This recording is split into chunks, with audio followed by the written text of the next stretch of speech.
Hello everybody and welcome to the United Stand. We're live for Manchester United versus Granada in the Europa League. It's the second leg. I just saw someone in the live comments saying that Manchester United are 90% through.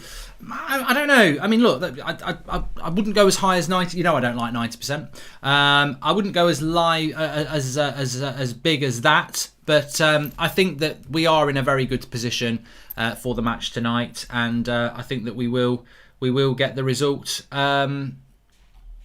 because it would be, let me just say it at the start of the video, it would be a shock, a very big shock, if United were to get turned over in this. Granada basically need to score 3 goals, don't they? So I don't think that that's going to happen, and I think that we will be, we'll be fine in it. But look, you might see below, Manscaped. Links in the video description for Manscaped. As you know, we've done quite a few Manscaped partnerships over the weeks, and as I always say, trim the grass to make the yard look bigger. Fantastic products for... We've all been in that situation when we're trying to make look down there look as good as up here. And it's not just down there as well. They've got the nasal trimmers as well. Fantastic product, and you can get 20% off with Manscaped tonight on the watch along using the code UnitedStand20. So links in the video description for Manscaped, and let's hope we do see some balls from Manchester United tonight, to be a little bit crude, because we do need a strong performance from Manchester United, and they need to show a bit of balls tonight. So thanks very much to Manscaped. Links in the video description. Precision engineering for your family jewels, and that's for all of you nutters out there. It's a pun on nuts, balls, you know. So links in the video description. UnitedStand20 is the link, is the code, and you can get that stuff in the video description. Where is the second centre back? He's bottled it. He's got no balls. He's too busy in the dressing room. He's doing his nasal trimmer and his hedge trimmer down there. It's Lindelof. I bet Lindelof. No, I don't want to talk about that. I don't know where Victor Lindelof has gone. He has disappeared. I think I've deleted him. I've done something really... Draughty, I've done something really bad. I've deleted Victor Lindelof off the system. Where is he? That's a bit of a problem. That is a bit of a problem. I've deleted Victor Lindelof. I haven't got him. I genuinely haven't got him. I can't put him in because I've bloody deleted him. I've got Tellez. I've got Shaw. Maguire's not going to play. I'm really sorry about that. I'm trying to think if there's a way around this. Where would he be? Is he in here? Let me have a look. This is an embarrassing start to the video here, because I've deleted Victor Lindelof, and he's deleted off there. Oh, Draughty. I've been bad. What a prat. Wish it was that easy to get rid of him. Look, yeah, you know what? I wish it would work with Phil Jones, but let me just send him a message. Draughty, I've deleted Victor Lindelof from the system completely, and there's a big gap in our defence, and I don't think we're going to keep a 2-0 lead with one centre-back. Can you send me another Lindelof as a matter of urgency? We look very bare at the back, and we've not even used Manscaped. Thanks for watching. That's never happened before. Not necessarily a bad thing deleting him, says Andrew O'Brien. Well, at least it gives us a little bit of something different for this tie, that I've deleted Victor Lindelof. I mean, literally, these little men, like Alex Tellez, I can move them all around. Jump around. Jump up, get down. I can move them all around, but I can also do is accidentally hit delete. You can't get it back once you've deleted it, unless Draughty sends me another one. He's off. We hope he's in the dressing room, but he's not there at the moment. Anyway, any leaked team news? I mean, the team I've got on the screen there is probably right. I think it's going to be very interesting, this game, of course, but I think it's probably about right. Twansebi should be playing, as we know, and obviously we won't see Maguire. De Gea back in goal as well. The team news will be coming out very shortly as well, and we'll give you that as it comes in. But I'm thinking that it will be You can tell when I'm rambling. I've lost my live comments there. Yeah, so I do think it will be obviously De Gea in goal, Twansebi and Lindelof when we find him, Telles, Wan-Bissaka. I would say it will be Fred and Pogba with Bruno, Rashford, Greenwood and Cavani. I mean, I don't think Rashford actually should start. And as DJ United says, for heaven's sake, please rest Rashford. But I don't know whether he will. If we get knocked out and Arsenal go through, I'll seriously jump in the canal, says Paul Not Nice. And we won't get knocked out. Lindelof disappearing like he does on the pitch. Oh, come on. I feel bad for Lindelof. I feel like I've thrown him in the canal myself because this has never happened before. And of all the players you want to... I've got him. He'll be back soon. He's going to be back very soon. Lindelof is going to be back sooner than you think here. This is the magic of technology. Draughty has saved him. He saved his career. Maybe he was messing around with Manscaped because he's about to come back. Here he is. Look, he's in the top. Da, da, da. I'm back. Victor's back. Guess who's back? You're a bit big, Victor. You're a bit big. You need to be a bit smaller.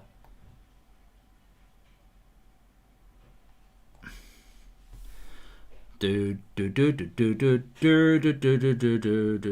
out of sync as well now. Let me go down here. I'm a bit to the left there. I don't like that. To the left, to the left. Everybody in the house, put it up to the left. In a minute, I'll be dancing now. In a minute, baby. I think we're having a good show tonight. So yeah, Lindelof's back in the team. Well done, Victor Lindelof. Unlucky. I did delete you, but you're back. Lindelof. So I don't delete him again. Got all these shields, you see, and basically I've let him down. I've let you down, Victor, but you're back now. The drama. I mean, we've probably made it more interesting than Ollie. United Stand has made team news more interesting than Ollie. People will be talking about this for years to come. Remember the night when Lindelof disappeared? No, I don't. You know, you had to watch United Stand. If you know, you know. He disappeared on the United Stand show. But he's back now.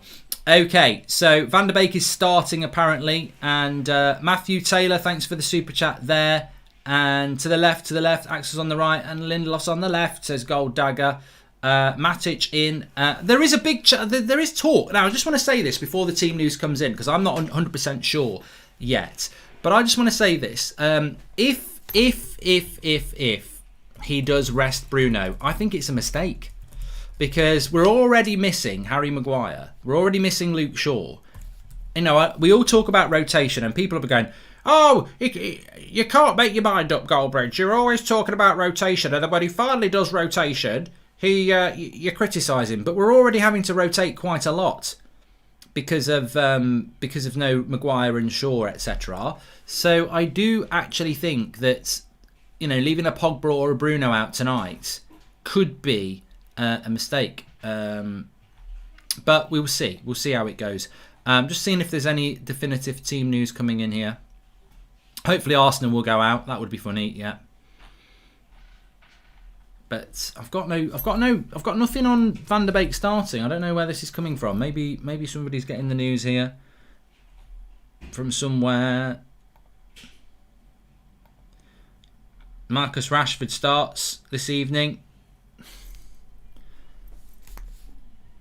If true, that's a joke, isn't it? But we will see. Apparently Rashford is starting. It's a very tentative sort of rumour. I've just seen it in a group that I'm in. But I wouldn't be surprised if Marcus Rashford starts today. Would anybody be surprised, really?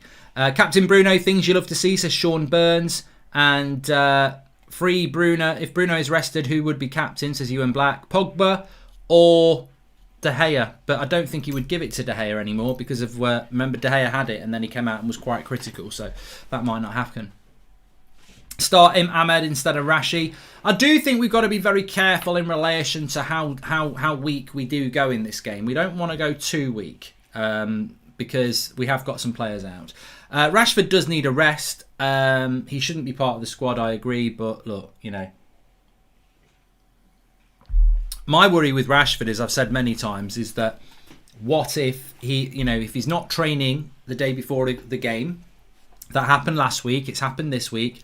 If Rashford's not training before games and then he's playing, I just feel that it's inevitable at some point he's going to catch a bad tackle and that's going to be it. Or he's going to... The thing is, if you're not training, you're in pain, right? So if his pain's in his ankle, that means his ankle's not strong. There's something wrong with the ankle if he can't train. Now, by playing on it, you could cause him problem. Shaw's suspended, but he's in picks, says Peter Dorton. All right, okay. Just go with the no answer then. I don't know what's in picks today. And why does he not give a chance to Ahmed, says Devash. And do we know the actual team? We don't know the team at the moment, which is quite interesting because it will be coming out very, very soon. Mark, there's a leaked team, says Quick Clips, which is De Gea, Telles, Twansebi, Lindelof, Wan-Bissaka, Matic, Pogba, Van der Beek, Rashford, Greenwood, James. That'd be a really weird team, I know. I know it's early to say, but bloody Burnley at the weekend, says Dan Stapley. I don't know why I'm talking like that as well. And Simon Botton says that Donny van der Beek is playing on the left and that Donny will be rested. Diallo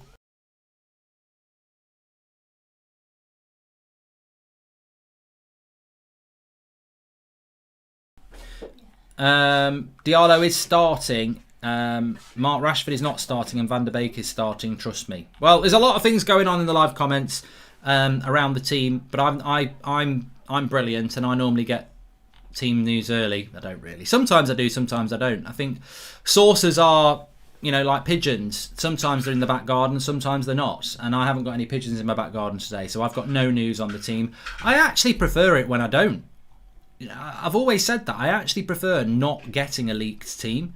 I actually prefer just seeing it come out from Man United. I've always preferred that. But obviously, doing what we do, you do like to discuss it. I'd love Van der Beek to be starting, and I'd love Van der Beek to be starting not in Bruno's position. I would love to see Van der Beek and Bruno start in the same team. What frustrates me is that if Van der Beek starts, Bruno doesn't, and that's just the beginning of what I'm trying to say. So it's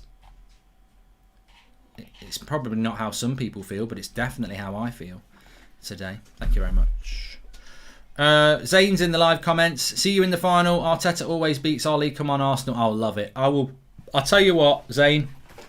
I will bloody love it. I will bloody love it if somebody beats you before us in the Europa League. I will bloody love it. It will make me laugh. I could turn from Kevin Keegan into Ty.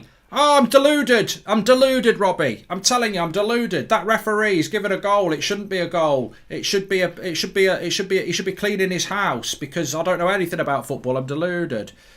High five. Don't leave me hanging.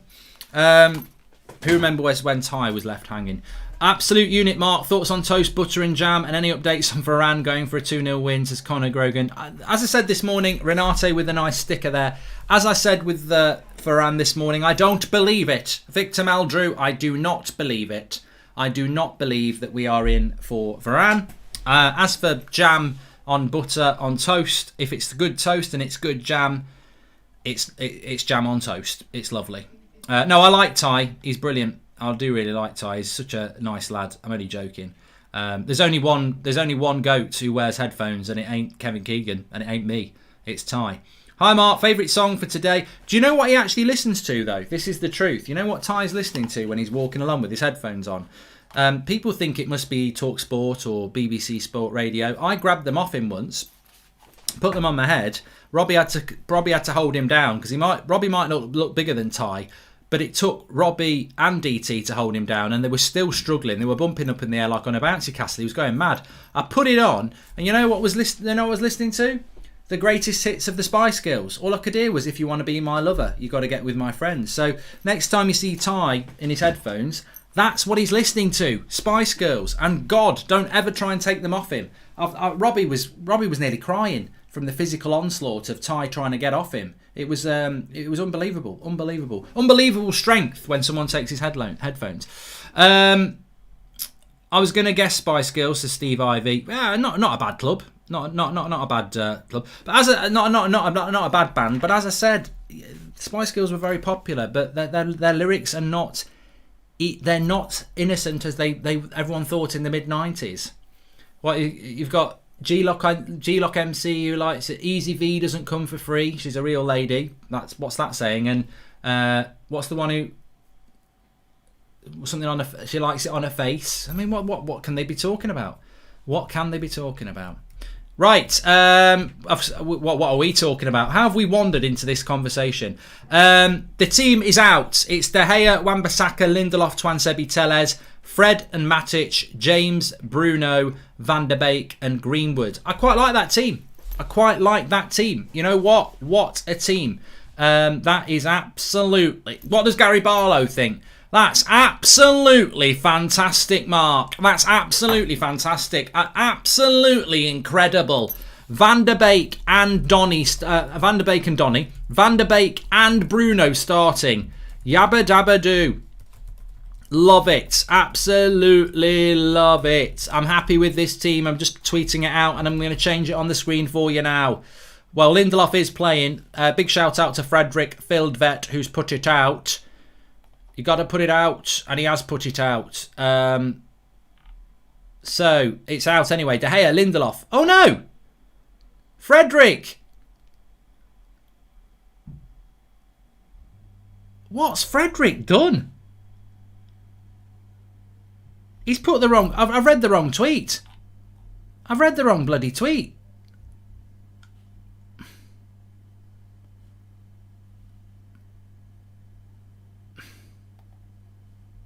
He's put... Hey, anybody who saw Frederick's tweet, he's put it out wrong. He's put Van der Beek in. Oh, Frederick. You've upset me now. He's got it completely wrong. He's got James in the team and he's got Van der Beek in the team and neither of them are playing. It's Fred. Pogba's in the team. Pogba's captain over Bruno. Bloody hell. That is weird. No, there is no Donny, I'm afraid. There is no Donny. Let me delete this. Pogba captain over Bruno. Let me sort this out. We've got to there's drama here.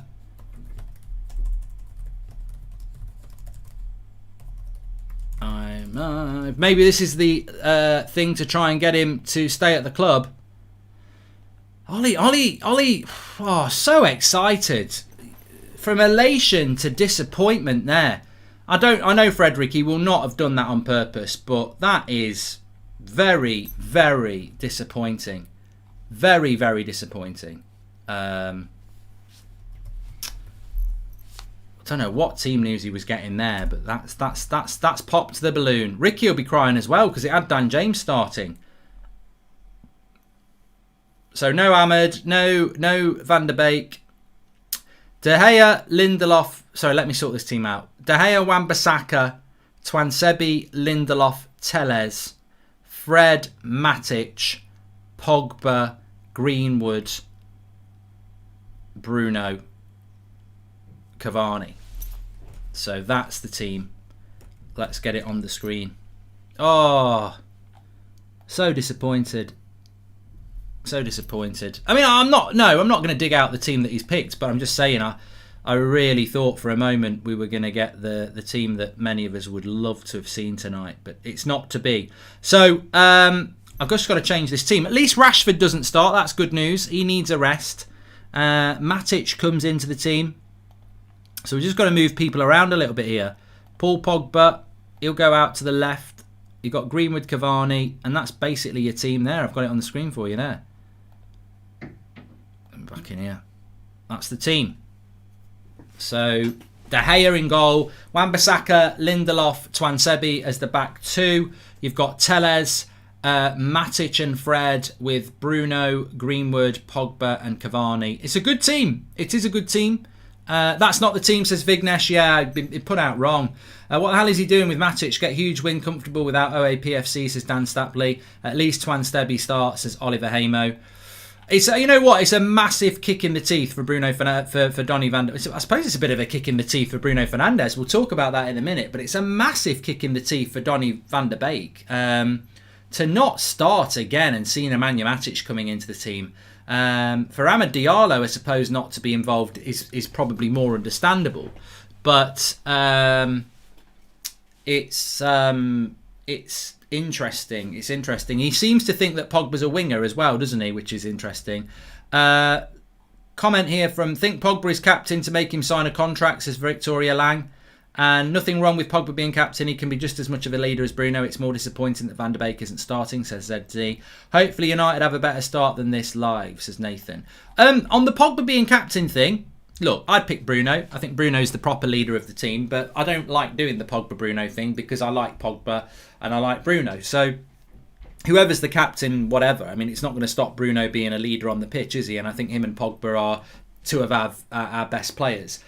I think there will be people who are very happy that Pogba's captain over Bruno, and there will be people who are very unhappy that Pogba's captain over Bruno. I would say the people that are unhappy are saying things like, this is a player that won't commit to the club and you give him the captaincy. This is a player that shit all overs at Christmas and is given the captaincy over someone like Bruno who's committed to the club. So they could be unhappy about that. They could be unhappy just because they don't like Pogba. But a lot of people will be very happy because they like Pogba and they want him to stay and they think he's been a good servant to the club and he deserves the captaincy. Where do I sit on it? Surprisingly not that bothered, to be honest. Surprisingly not that bothered. I mean, Harvey says that De Gea should be the captain. They'll never give De Gea the captain because De Gea came out after that game and slated the club, didn't he? So they'll never give it him. De Gea probably should be captain, but I'm not a massive fan of the goalkeeper being the captain. What do I think about Pogba getting the captain? I think well done to Paul Pogba. I don't think he doesn't deserve it, so I'd say well done to him. I'm pleased for him.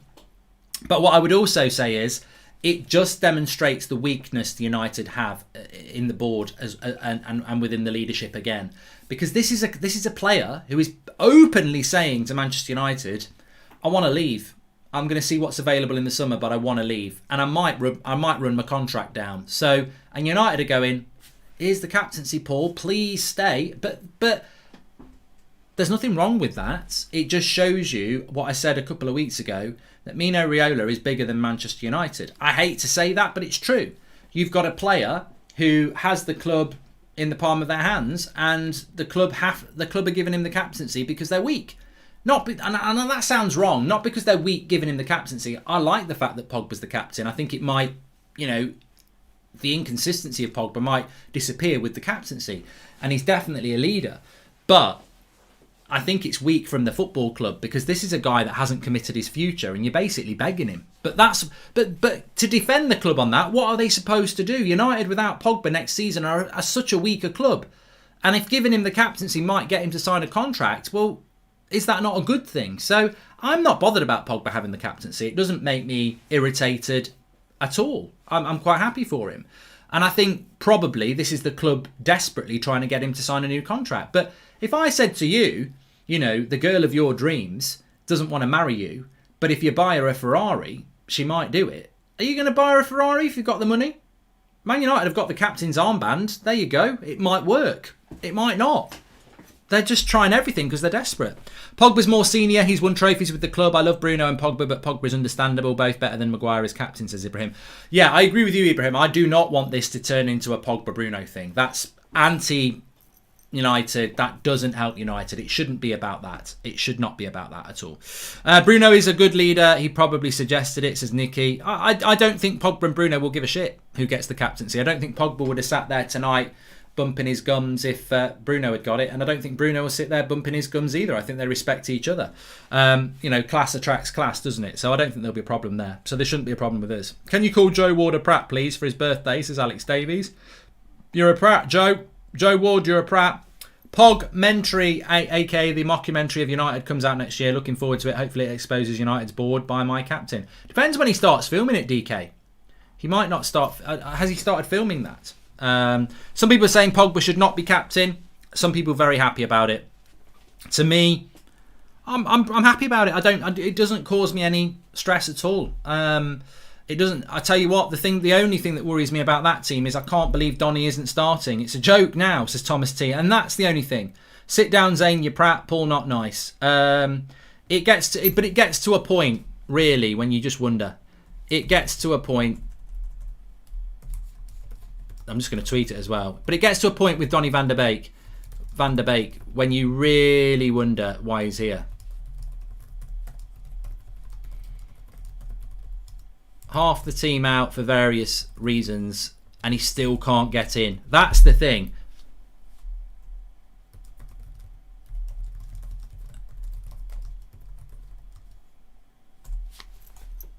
And that's the thing, isn't it? I mean, look, you could talk.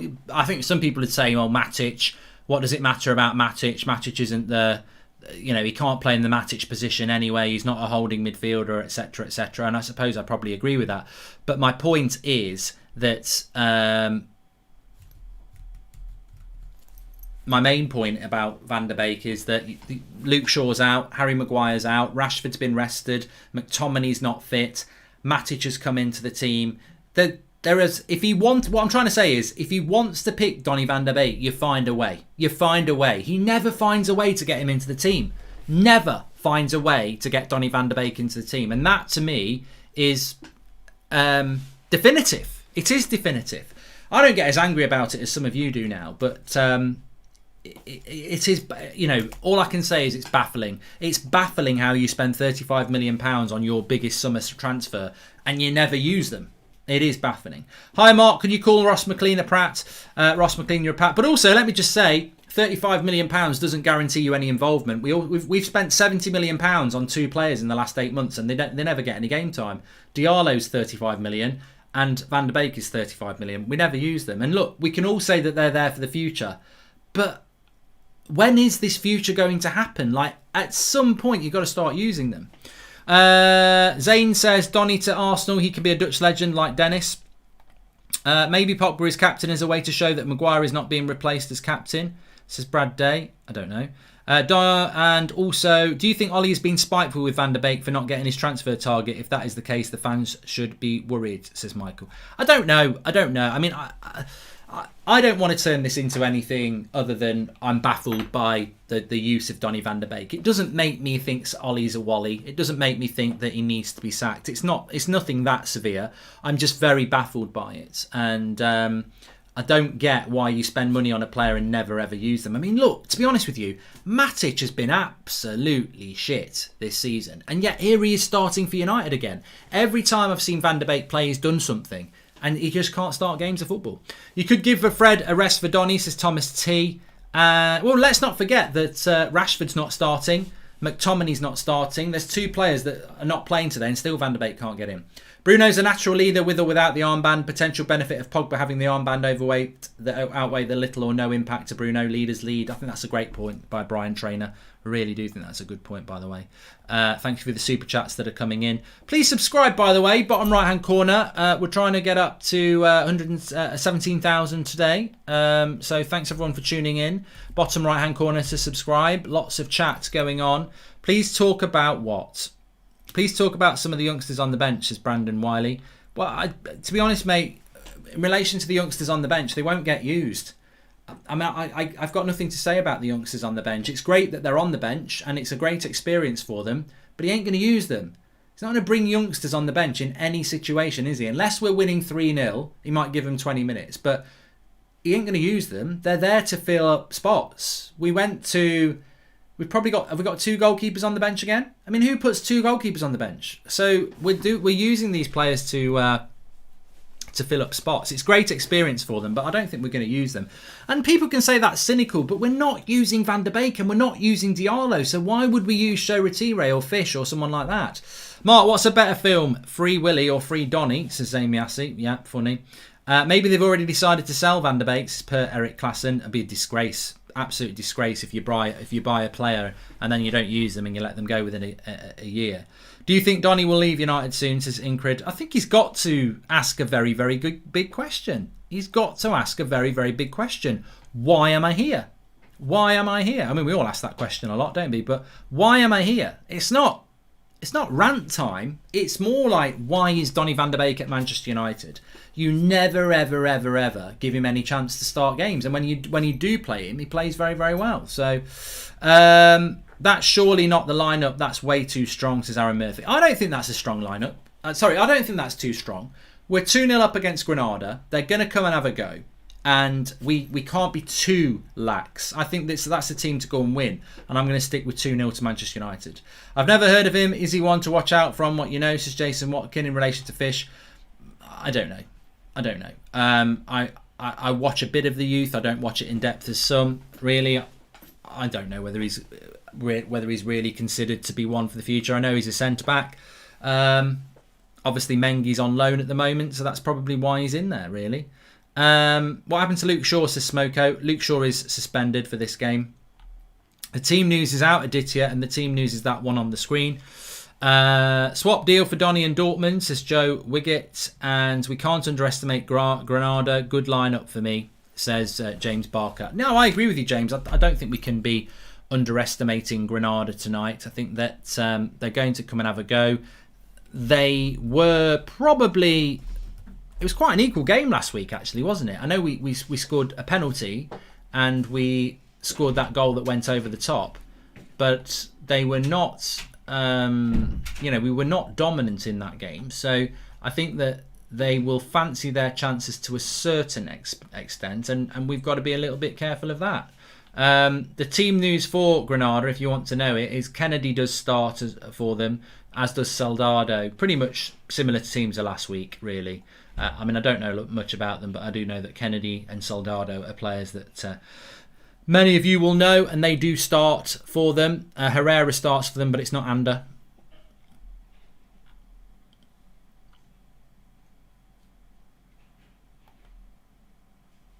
Let's come back to that. Okay. But I think United have picked a strong team. It'd be interesting... In relation to that team, it's going to be very interesting to watch Twan Sebi and see what he's all about. I think it's a really exciting opportunity for him. Tellez at left back, real opportunity for him. And also I think Matic and Fred, will Matic and Fred work better than Fred and McTominay? I'm not a big fan of Fred and McTominay, as you know. Does Matic and Fred work better than those two? That would be interesting. Ollie is playing two defensive midfielders and benches Donny. Don't understand why you keep supporting Ollie, says Jay Lings. But what was that? Because of where we are, mate, really. Because of where we are in the league and where we are in the cup. I'm absolutely disgusted by Ali's lack of use of Donny. If Donny has to leave this summer, I'll never forgive Ollie. Complete and utter joke, says V. Jamie. And tonight I'd have tried left wing Pogba, Cam, Bruno, right wing Diallo, centre mid Donny and Fred, same defence and goalkeeper. Why do people insist on Pogba versus Bruno? They are a team. I'm not getting... Yeah, Connor, I agree with you. Hi Mark, could you please call my brother Werner a prat, says Victor. Werner, apparently you're a prat. And let's go Reds, let's go. I do want to bring in something there, though. It's a very good point. I do want to bring it in there. What are your thoughts about Paul Pogba on the wing? Because I'm not a big fan of that. I've got to say, I'm not a big fan of Paul Pogba on the wing. I know, like Paul Pogba in a more advanced position gets a lot of people excited. But for me, I much prefer Paul Pogba in the midfield. I like him in the midfield. That's where I like it. And I'm not saying he's not... I mean, it's not like putting him at left back. I'm sure he'll have a good game for us tonight, and he'll have a lot of freedom. And he was very... I put this tweet out the other day, actually. I watched the Spurs game. We all watched the Spurs game together. But I don't normally do a Ricky. I don't normally watch the whole game back like he does. He'll sometimes watch the game twice. I mean, I suppose you get to a certain age where you've got the time to do that. I haven't got the time to sit and watch a game back once, let alone twice. But what I have got time to do is I did have time to watch the first game back and the second half back against Spurs. And I knew he'd had a good game, Bruno. I knew he'd had a good game. But wow. The second... Sorry, no, not Pogba. Bruno was good in the second half.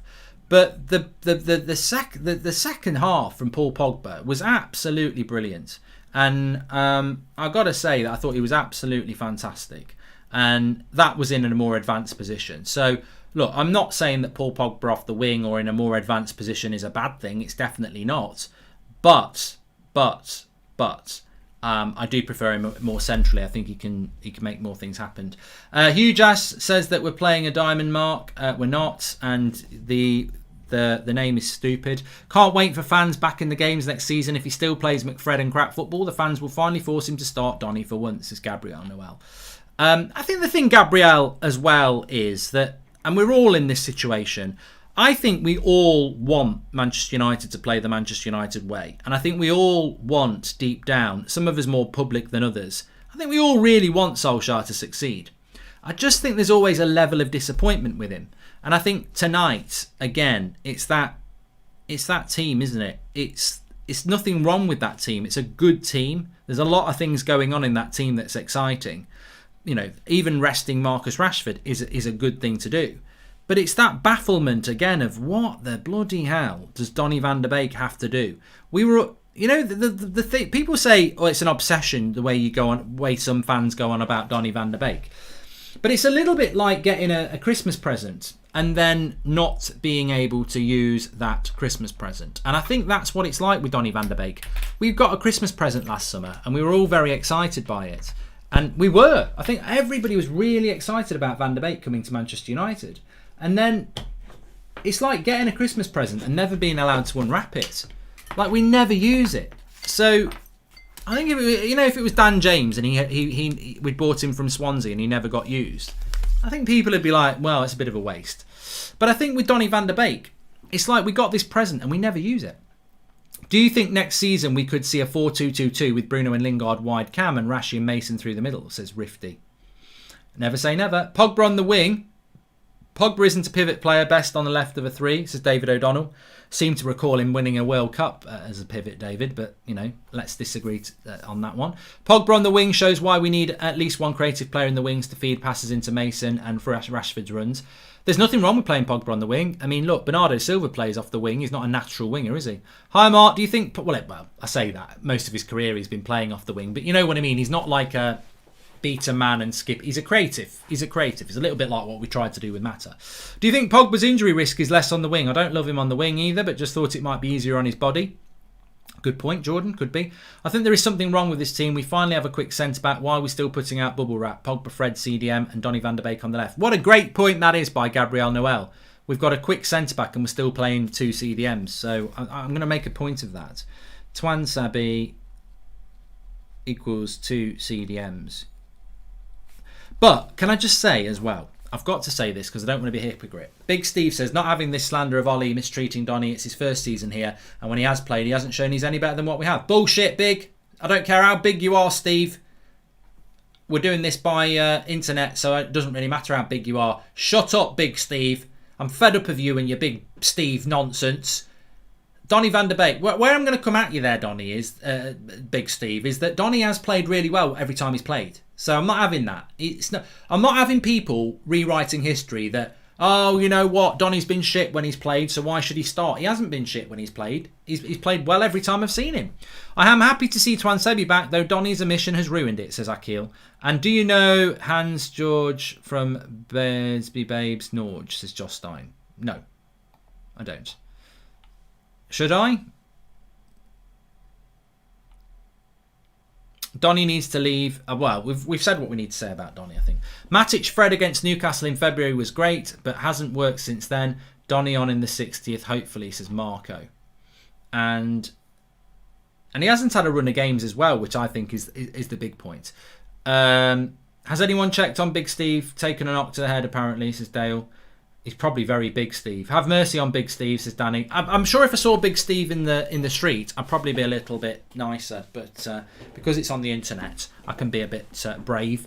Ollie has the balls to bench players like Donny for Fred and Matic. You can't keep supporting this manager. It destroys your soul, says Jay Ling's fam. Well, can I just say, because we're talking about balls, that worked... Ow, nearly hurt my balls there. We are sponsored by Manscaped today. Now, a lot of people enjoy the Manscaped stuff, and you're not having a live... you're not going to get a live thing going on here. But what you are going to get is... Yes, I found it. Great. Got a Manscaped bag there of goodies. This is the ball trimmer. This is the nasal trimmer. I tell you, I had a massive hair. I thought Indiana Jones was going to dangle down onto my lips this morning. I had a massive hair this morning. Just one little buzz. And it was gone. Brilliant. That's for down there. Trim the grass to make the yard look bigger. United stand 20 and you can get 20% off. That's the code to use. The link is in the video description. Manscaped products. Absolutely what are they, Gary? They're absolutely incredible, Mark. They're brilliant. They're absolutely superb. Really high-end quality goods. You can use this one in the shower, which I love because... I'm lazy. So when you're in the shower, you can be doing that while you're there, which is time saving, and it just goes down the plug hole, which is great. And that one's just very, very quick, efficient as well. So link in the video description for Manscaped. United Stand 20 is the code. Thank you very much to Manscaped for sponsoring us. As I said, trimmers. That's what they are. Very, very high-end products and very, very good. You get a little charger and a USB port with that as well. And that can be charged the same way as well. So links in the video descriptions for those. Mark, can you do the Manscaped ad as Sean Dyche, says Uber Melon? They might not want me to do that. But I will do it. In a bit. Anyway, back to the football. Is there any chance this is a diamond? Sorry if you already mentioned it. I just joined, says Dion. It might be a diamond, Dion, but I'm going to go and say it's not because I always feel that it's a bit of a trap from the live comments to try and get me to talk about diamonds. He doesn't change his formation, Ollie. He even comes out and says, I haven't had time to practice anything else, so I don't think he will.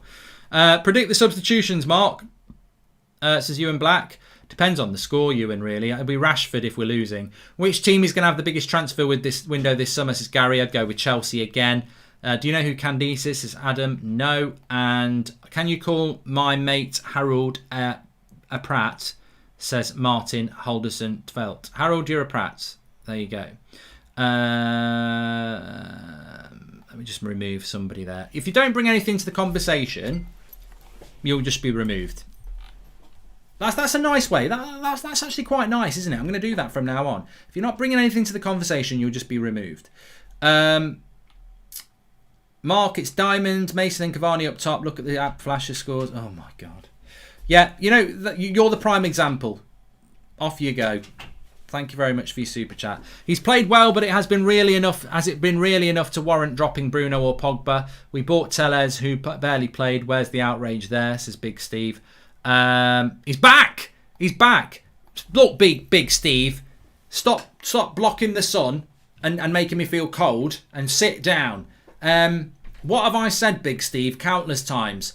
I don't want Van der Beek to drop Pogba or Bruno. I want the three players on the same bloody team. It could easily happen. If you played Pogba in the midfield pivot, you put Bruno at 10 and you put Donny to the right or left of them. Or you move and you make him interchange with Bruno. That's what I want to see. We never bloody do it.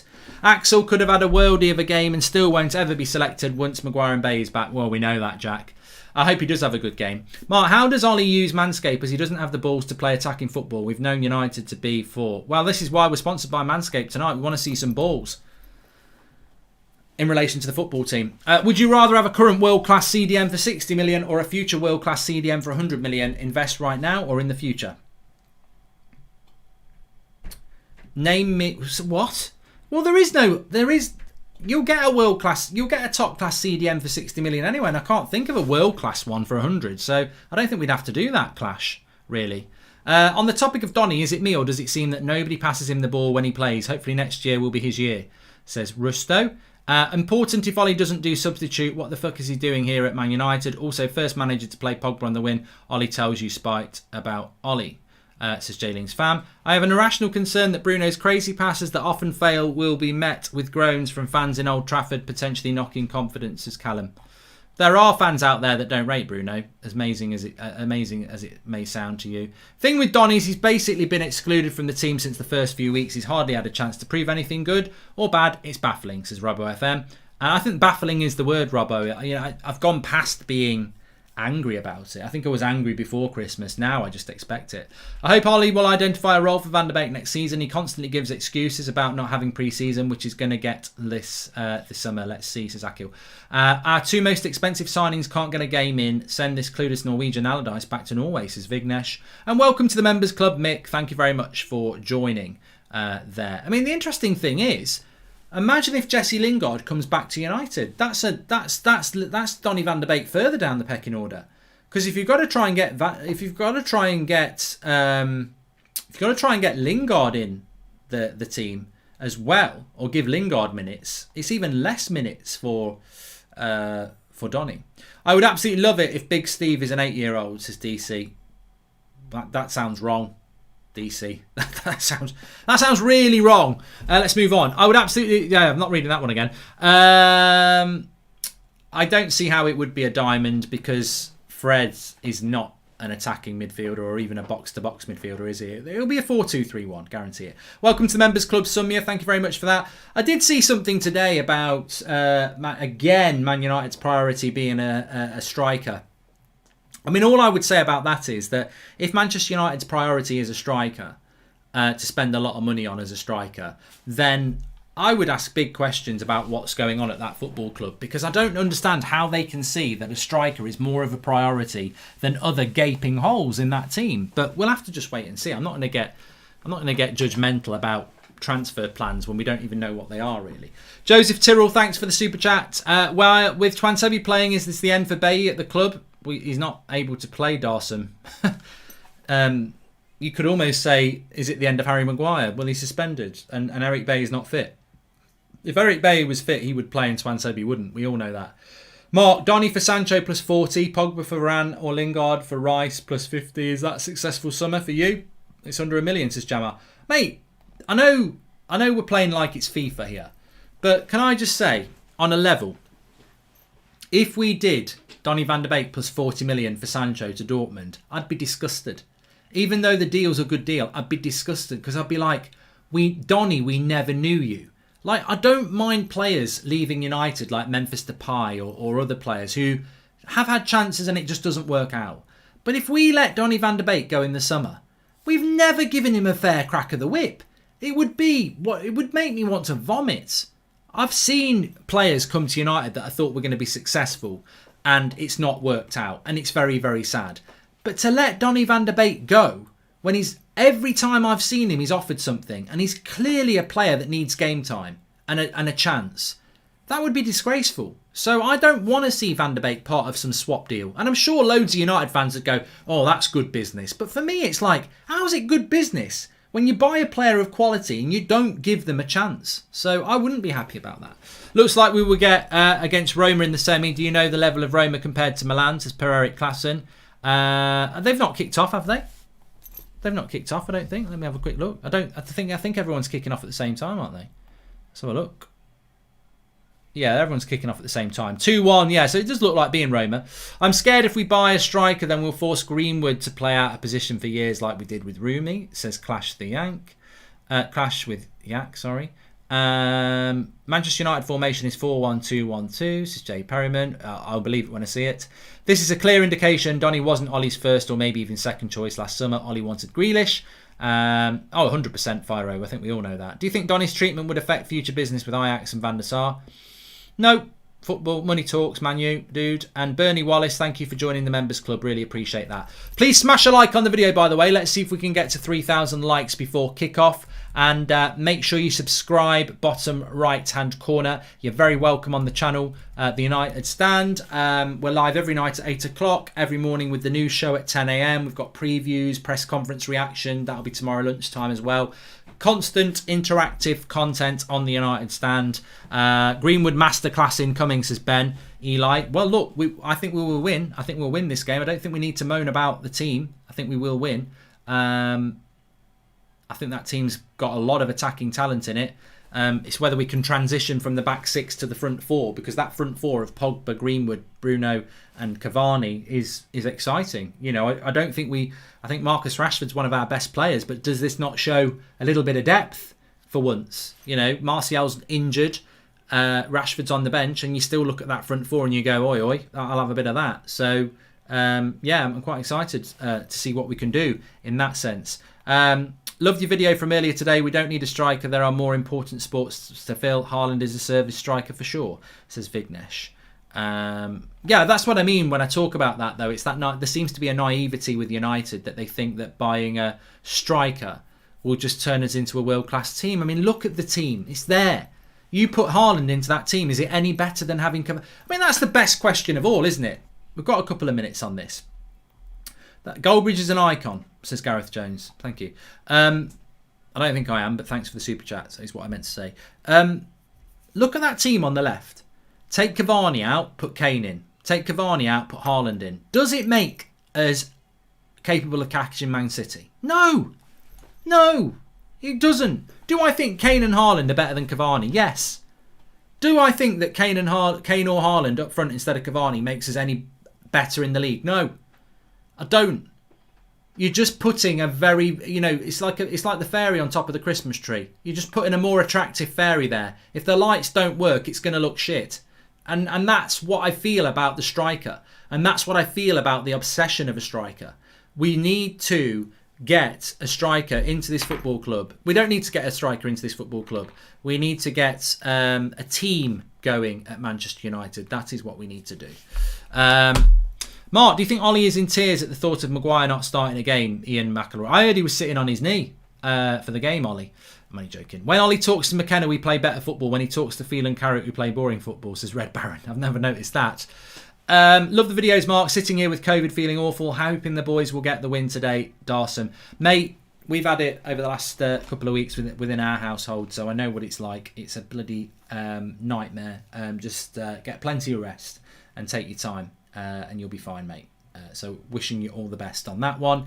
Welcome to the Members Club, Nathan Brooks. Thank you very much. One website says it's 41212 Diamond. Thoughts? Matteo, I don't know whether you're doing it as a joke. Hashtag free Donny, says Dean. I pay no attention to any app about diamonds or back fives or anything. I don't contemplate it. I don't discuss it. And anybody who watches the United stand will know about this because they can't be trusted. Until a game kicks off, I will stick with what it is. It's as simple as that. So I'm not going to discuss diamonds or anything like that because I don't think it will be a diamond. I think Matic and Fred will 100% sit in front of Twansebi and Lindelof because I think Ollie will be scared about Twansebi making mistakes. We will not play one holding midfielder in front of Twansebi and Lindelof. We will definitely play a two. Now, it could end up being a 4-2-2-2, but it won't be a diamond. And a diamond is not a 4-2-2-2. So we will definitely play two holding midfielders. You can interpret how it's going to be away from that, but we will definitely play the system of a back four with two holding midfielders. And anything above that, we'll just have to wait and see. I'm not looking at a website shit. I don't, you know what? Regulars, can you just tell them in the comments? I'm not going to discuss this with them. I don't, you know, like when you lead a horse to water and it's thirsty and it doesn't drink. How many times has it been proven that websites, apps haven't got a fucking clue what the formation is and they shouldn't be listened to? It's on the... Oh, we can all stop. We can all stop. Hold on a minute. Let me find it. Somebody just said it's on the United app, Mark. They had a fucking diamond at the weekend as well and it wasn't one. On the United apps. You know what you can do with the United app? Shove it up your arse because it doesn't mean anything. Bench looks exciting tonight. Let's hope we get a few early goals and the chance to see some youths, says Jam Sandwich. Yeah, I mean, if we can get a couple of goals, it's game over, isn't it? So it will make a change. If United are doing any business with Dortmund this summer, I hope the priority order is Bellingham, Sancho, Haaland. No, Bellingham's not leaving, Sanjit. Why are we still talking as if Cavani is here next season? We need a striker when he leaves as Martial's performances are unstable and it would be unfair to make Greenwood our main striker at his age. Oh yeah, Mr. Glenn Johnson. I bet Mason Greenwood's crying at the prospect of being our number 9 next season. Bench looks excited. I've done that one. Mark, I'm sat in a beer garden drinking the coldest pint of bitter ever. Come on, Reds. P.S. Pep knows how to rotate a team. Jorge, enjoy your beer. I bet it's fantastic to be able to be sat doing that. Pogba has played some of his best games from the left wing position. Stop slamming it. It's very effective, says Chelsea. Nobody slammed it. Grow up. If you're going to waste your money on a super chat, at least listen to what the show's been spoken about. Nobody slammed it at all.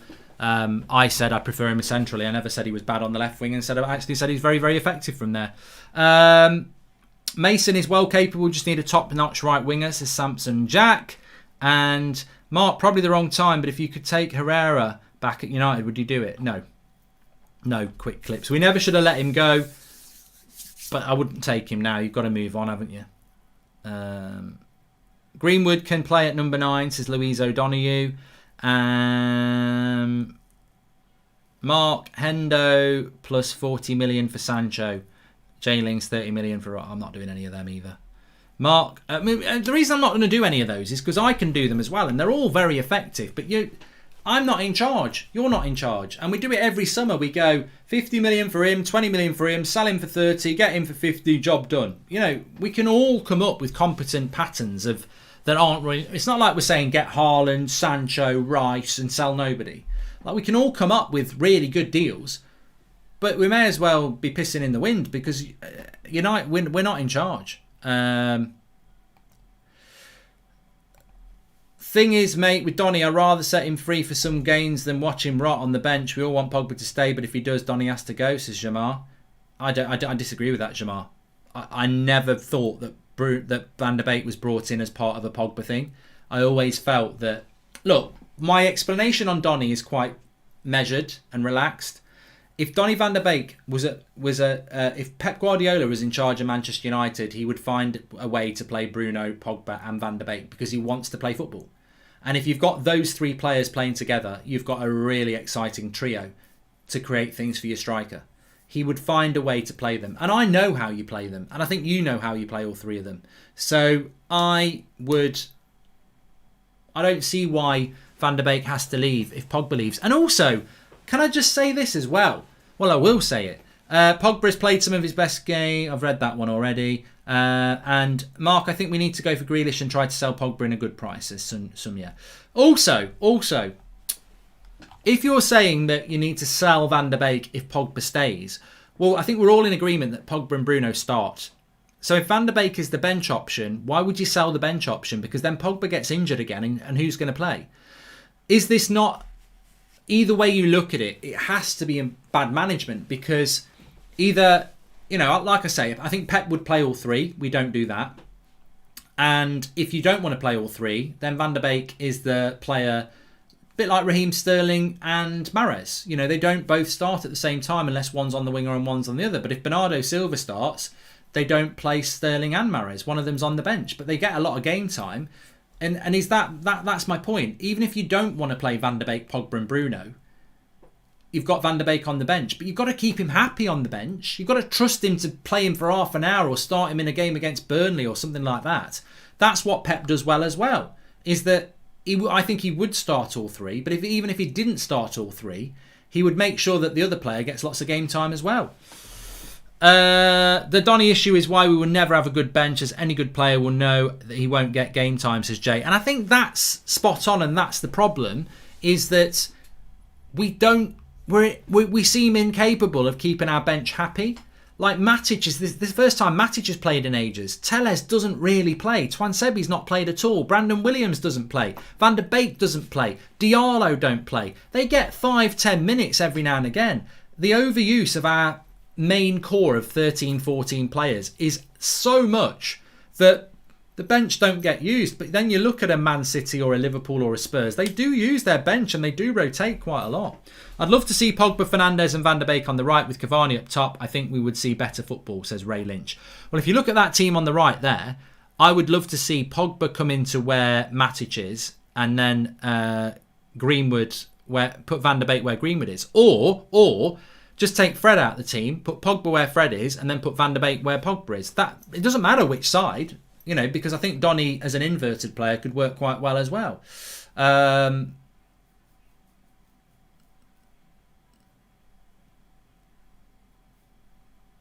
players are just coming out on the pitch for a little bit of a run around here.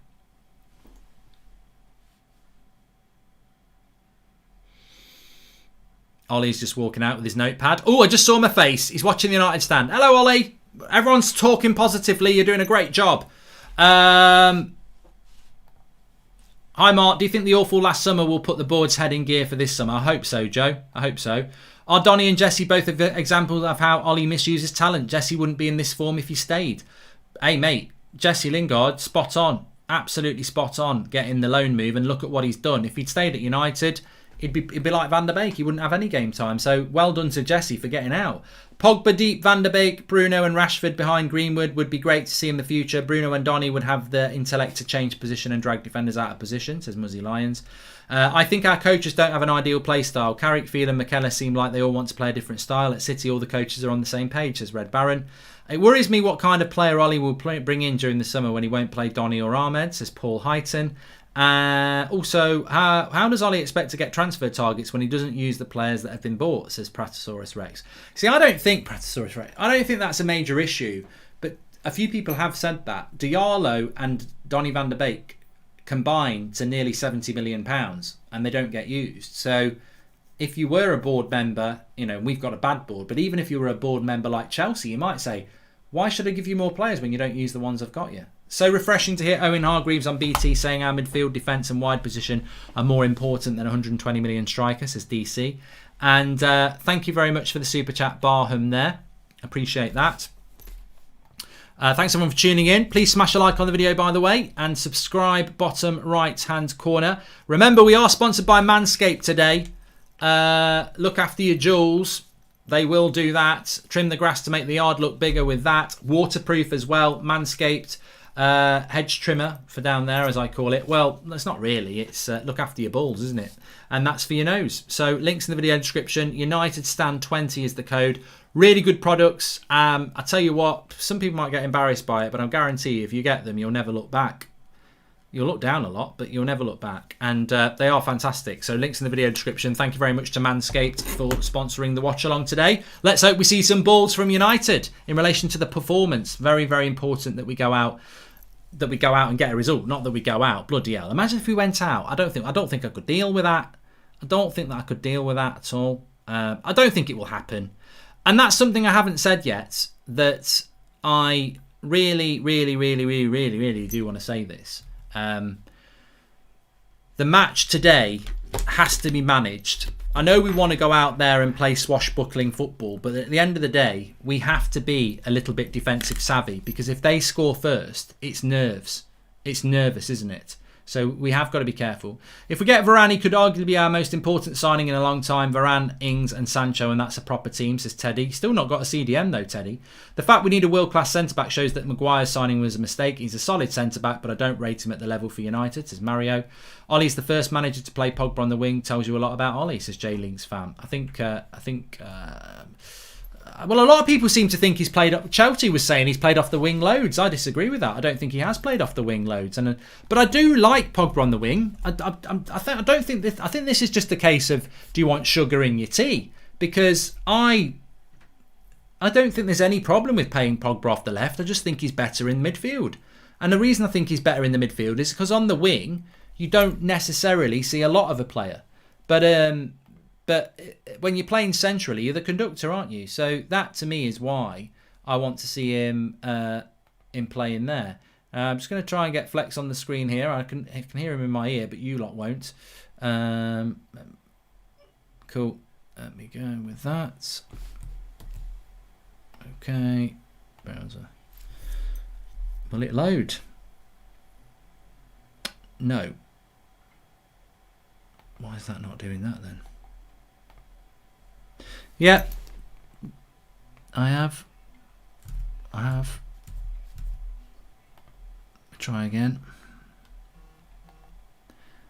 Copy link. Might have put the wrong one in. Oh, I think it's the wrong one.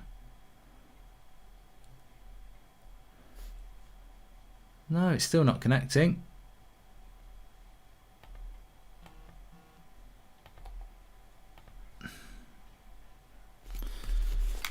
A minute. There's no point in me asking you about the team because nobody can hear you. Yeah, it's not working. Let me try that.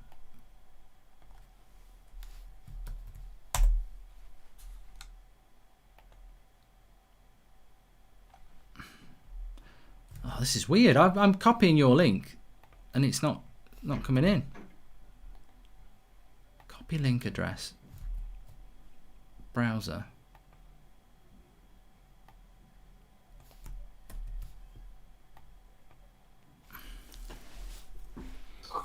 There you go. Got you now. Oh, good. All right. Tell us what you think about the team then, Flex. Yeah, good to be in. What's going on, people? Welcome. Or welcome to me, actually. It's a strong team. You can't moan about the team. I think it's strong, isn't it? So there shouldn't be any problems. It's just a little bit like this is the first time where we could have seen some real rotation. You know, maybe bring in Ahmad, maybe bring in Donny. Apart from the other ones that were forced upon Ollie. But he's a big shout with the Pogba captain, though, because you would have thought if Bruno was on the pitch. As he is, you would have thought it would have went to him, but I heard you maybe sort of saying, is that a ploy to keep him? look, if we make Pogba captain against Granada in the second leg 2-0 up, and that's enough to sway him, then we've got problems. We've got problems. But yeah, I think it'll be a routine game. Every time we seem to make changes, the fluidity is never normally there. But if you look at the top end of the pitch, it's pretty much as you would want it. It's as strong as you could possibly get, really. Or, I mean, Rashford, you could argue, but some people were saying with how good Pogba played the other day against Spurs, some people even saying crazy stuff like, oh, maybe we should play there instead of Rashford and stuff like that. So, you know, our front three is formidable, and you've got Bruno just behind it. So in terms of attack-wise, it's there. But the supply line to it, Fred and Matic, hasn't always looked the best, has it? It hasn't. But in a game like this, at home, 2-0 up, they should be comfortable, man. They should be comfortable. I'm not holding my breath, though, because at the end of the day, we know what we're like in terms of entertainment. We knew he would always play, but that's good for him to come in, though, as well. Yeah, I mean, I surprisingly, I don't really have a lot to say about the whole Pogba and Bruno captaincy thing, because I'm quite happy for Bruno. I'm happy for Pogba. I don't think Bruno will really give a shit. And as you said there, I think if I said it before, if there's someone you're in love with and buying them a nice gift might get them to marry you, you're probably going to give them the gift if you can afford it. And look, it shows that we're in a weak position. And I suppose that's the only thing that annoys me, is that we're in a weak position with Pogba. We know he wants to go, and we know we've got to try and make him stay. But that's Man United. We're not Man United of 10 years ago. We're not managed by a man who wouldn't do that. We're managed by a man who's learning on the job, who knows that if he's to stay in a job, he needs to keep someone like Paul Pogba. And as I said at the start of last week, people might not like it, but Mino Raiola and Paul Pogba at this moment are bigger than Man United, because they're basically in control. So if giving him the captaincy might get him to stay, I can sort of see why United are going to do it. I just think these old school fans like myself probably just think it's a shame we've got to do that. But yeah, I'm not really bothered. I mean, yeah, exactly. You can't really be bothered about that as well. And I just think it's one thing giving Pogba the captain's armband, I don't know, against Chelsea at home or City away or something in the league, you know, big game. And there's one thing giving it to him against Granada when we've had to make 3 changes with 2-0 up and it's the second leg. Like, it's a bit, do you know what I mean? It's not, I don't think we should read into it one way or the other. Like you said, I think Bruno won't give a crap about it. And the fact that the team's so strong, we should be in for an entertaining game. Like, we don't see some goals, kill a tie. Leave her alone. Get us some water. Only you heard that, Flex, because I muted everybody else.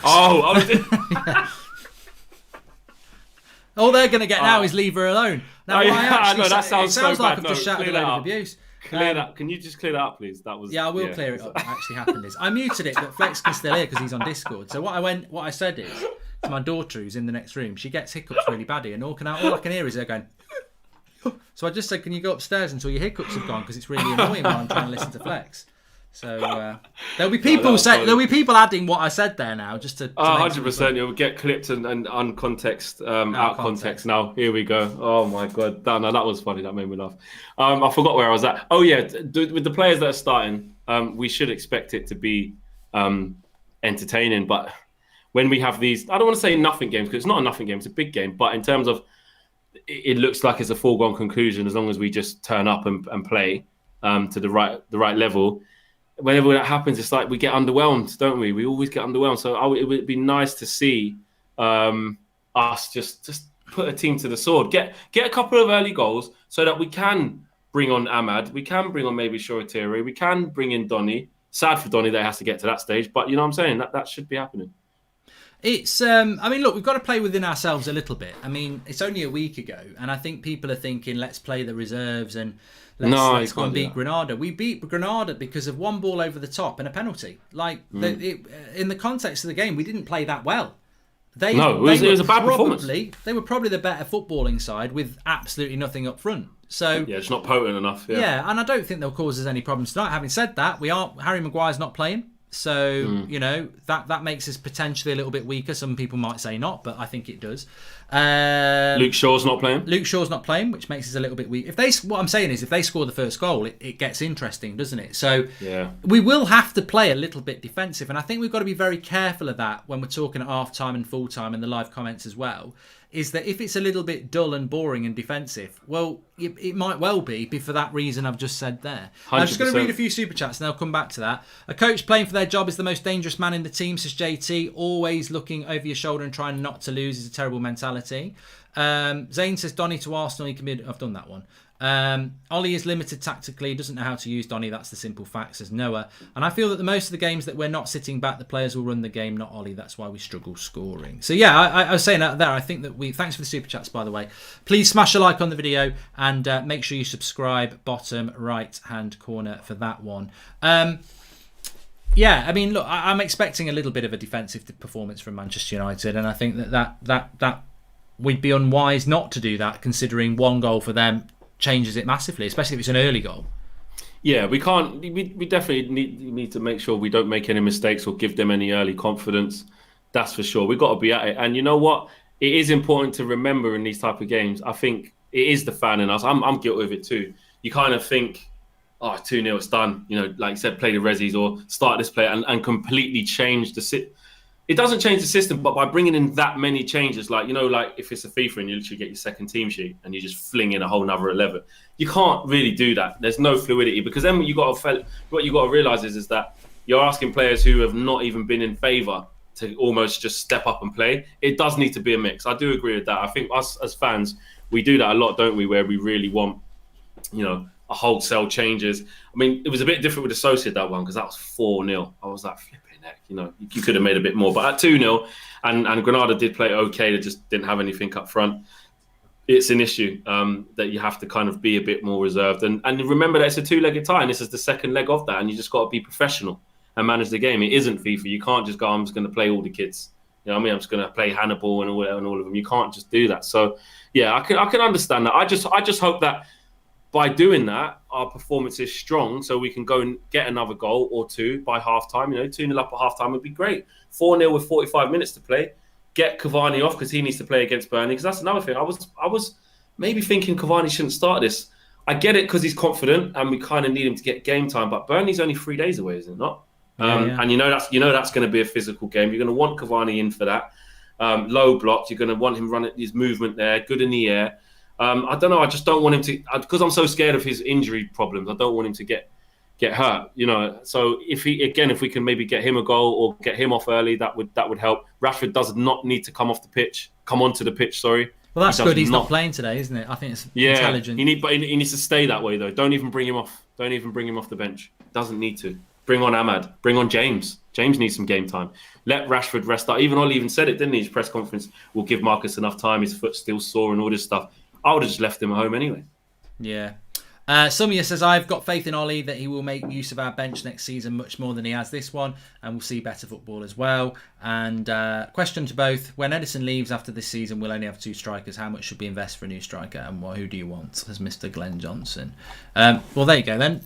If Cavani leaves, how much do you invest in a striker, and what sort of striker would you go for?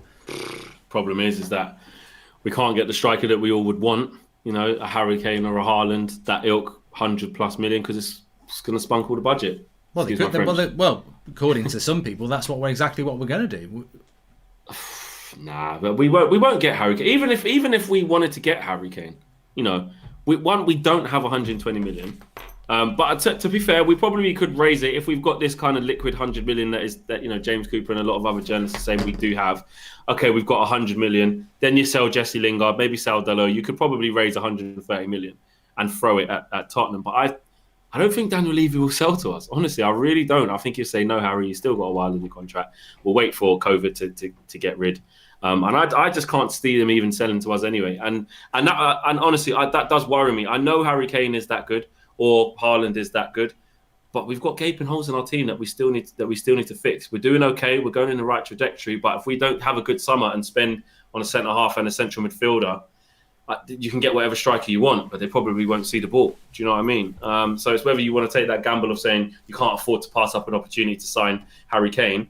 Because I've asked that question in the fan forum. I said, look, if you just couldn't have anything, you had to have McTominay and Fred, you keep Pogba, you got Rashford, you got Martial, you got Greenwood, but then you just put Harry Kane at that for one season, would you do it? And you're right, a lot of fans are like, I'll do it. I would do it. I would go with the same centre-back partnership for one more season. I'd go with McTominay, Fred, Matic and Pogba and Bruno as a midfield for one more season if it meant you had him at the top. Me personally, I would like to share the money out personally, but it's all about opinion, isn't it?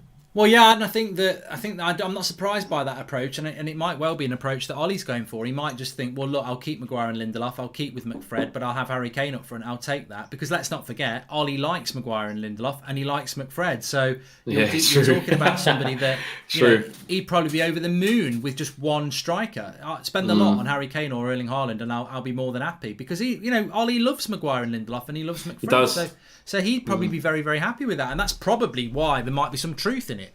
For me, I wouldn't do that. I'd be the same as you, and the reason I wouldn't do it is because I don't see it as progress. I don't see that as being any progress from this year. We won't win the league next year with Kane or Haaland. We won't. That team won't win the league. It won't. Not just them. No, not just them. It's not enough. Because it's underestimating. We might be a little bit better. I'd say that we might be a little bit better, but I'd worry where the service was coming from. But more importantly, Man City's bench is better than our first team. So it's you can't win the league with one player. Those days are well and truly gone. You can't do it. The depth of these teams like PSG, Man City, and I think Chelsea, now that they've got a proper manager, is too much. We need to build. The most obvious thing in modern day football to me is, one, you've got to play good, pressing, energetic football, which is something we need to improve on. And two, you've got to have a great first team. You've got to have a good bench as well. And we're not, Harry Kane or Haaland's not going to get us that. No. Gabriel Noel says, I invest 75 million into Sancho to provide service for Mason and Tony, with also giving Ahmed more game time. Also, would mind us playing big flex up top, says Hugh Anderson. Scored at Old Trafford. Mark, scored at Old Trafford in Stretford End, mate. You did, yeah. Mark, can you shout out my mate Max? He found his lost cat called Bruce today, says Leo. Well done. Big up for Bruce. Jonathan, thoughts on bringing in Raul Jimenez in form from Wolves? Says Jonathan, depends on his head injury. How much better is our midfielder than Spurs? Kane currently plays with Spurs and they're far off us, says Akash. If we are at least 1-0 up at half time and Adam and Doddy don't come on, I'll be very, very upset, says Tyler. I would rather sign a centre-back and a CDM than buy a striker, as not scoring is a tactical problem, not a player's problem, says VAR check. Hi Mark, Owen Hargreaves on BT is saying centre-forward is not a strike priority for United, but centre-back, CDM and right wing are. I think he watches the United stand. Go on, Owen. Go on, Owen. I wouldn't be surprised. They can probably learn quite a lot from the United stand. And I don't just mean me and Flex. I mean the live comments is full of good opinion, which obviously feeds a lot about what we talk about. Twansebi starting tonight. We spoke about that. I think we spoke about it the weekend. And then there was a feeling that Eric Bailly was going to start. He will start tonight, Twansebi. Obviously, I think if Bailly was fit, Bailly would have played. If Maguire wasn't suspended, Maguire would have played. 100%. Are you got any worries? I'm a little bit worried about. I'm excited because I really, really rate him. But I think if he does have a mistake, it won't be down to his ability. It'll be down to the fact that we've just not kept him sharp. He's been thrown in at the deep end a bit, isn't he? 100%. I'm not worried about him. I'm just disappointed that he hasn't had the chance really. And there's only one thing that's going to happen with Tuanzebe, and it's not going to be. Come through and play. No, it's not going to be that. He's been man of the match. He was man of the match against PSG. We didn't see him again. Yeah, exactly. He's not. And the worst thing, the saddest thing is that Axel will actually know that. That's what's quite sad. Axel will know that no matter what he does, he can't get in. He can't get in. Even if there's a big bunch of injuries and he gets lucky. Not so then I want this to happen, but Harry Maguire gets injured and Bailly gets injured.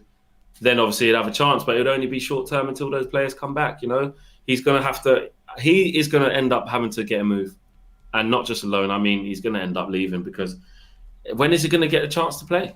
You can't just keep keeping him, and not giving him a game. And it's the same thing with Eric Bailly. They don't trust him as well. And like you said, Ollie actually likes Lindelof and Maguire a lot, and has built his progress off of that as a basis. So. I wonder if Ollie even getting a centre half, he's willing to even put them in straight away. Obviously, if we get Varane, that should be the case. But I do sometimes think with Ollie, like, it might still be Lindelof and Maguire early next season, even if we do get a centre half, and he might try and phase them in. I don't think Ollie thinks it's a massive problem. Maybe he wants to just replace the backup centre backs because he thinks Tuanzebe's not good enough and he thinks Bailly's not fit enough. If we get Pau Torres, I won't be excited. Because as much as I think he's a good player, I actually think it will just be another Telles and Van der Beek who, they're a great signing, but they ain't going to play. He'll stick with what he knows. And I know Maguire and Wan-Bissaka came straight into the team. Cavani, to a certain extent, is a first teamer. But the rest of his signings, they've all just been these sort of, well, you know, they're nice to have, but I don't really know when I'm going to use them, you know?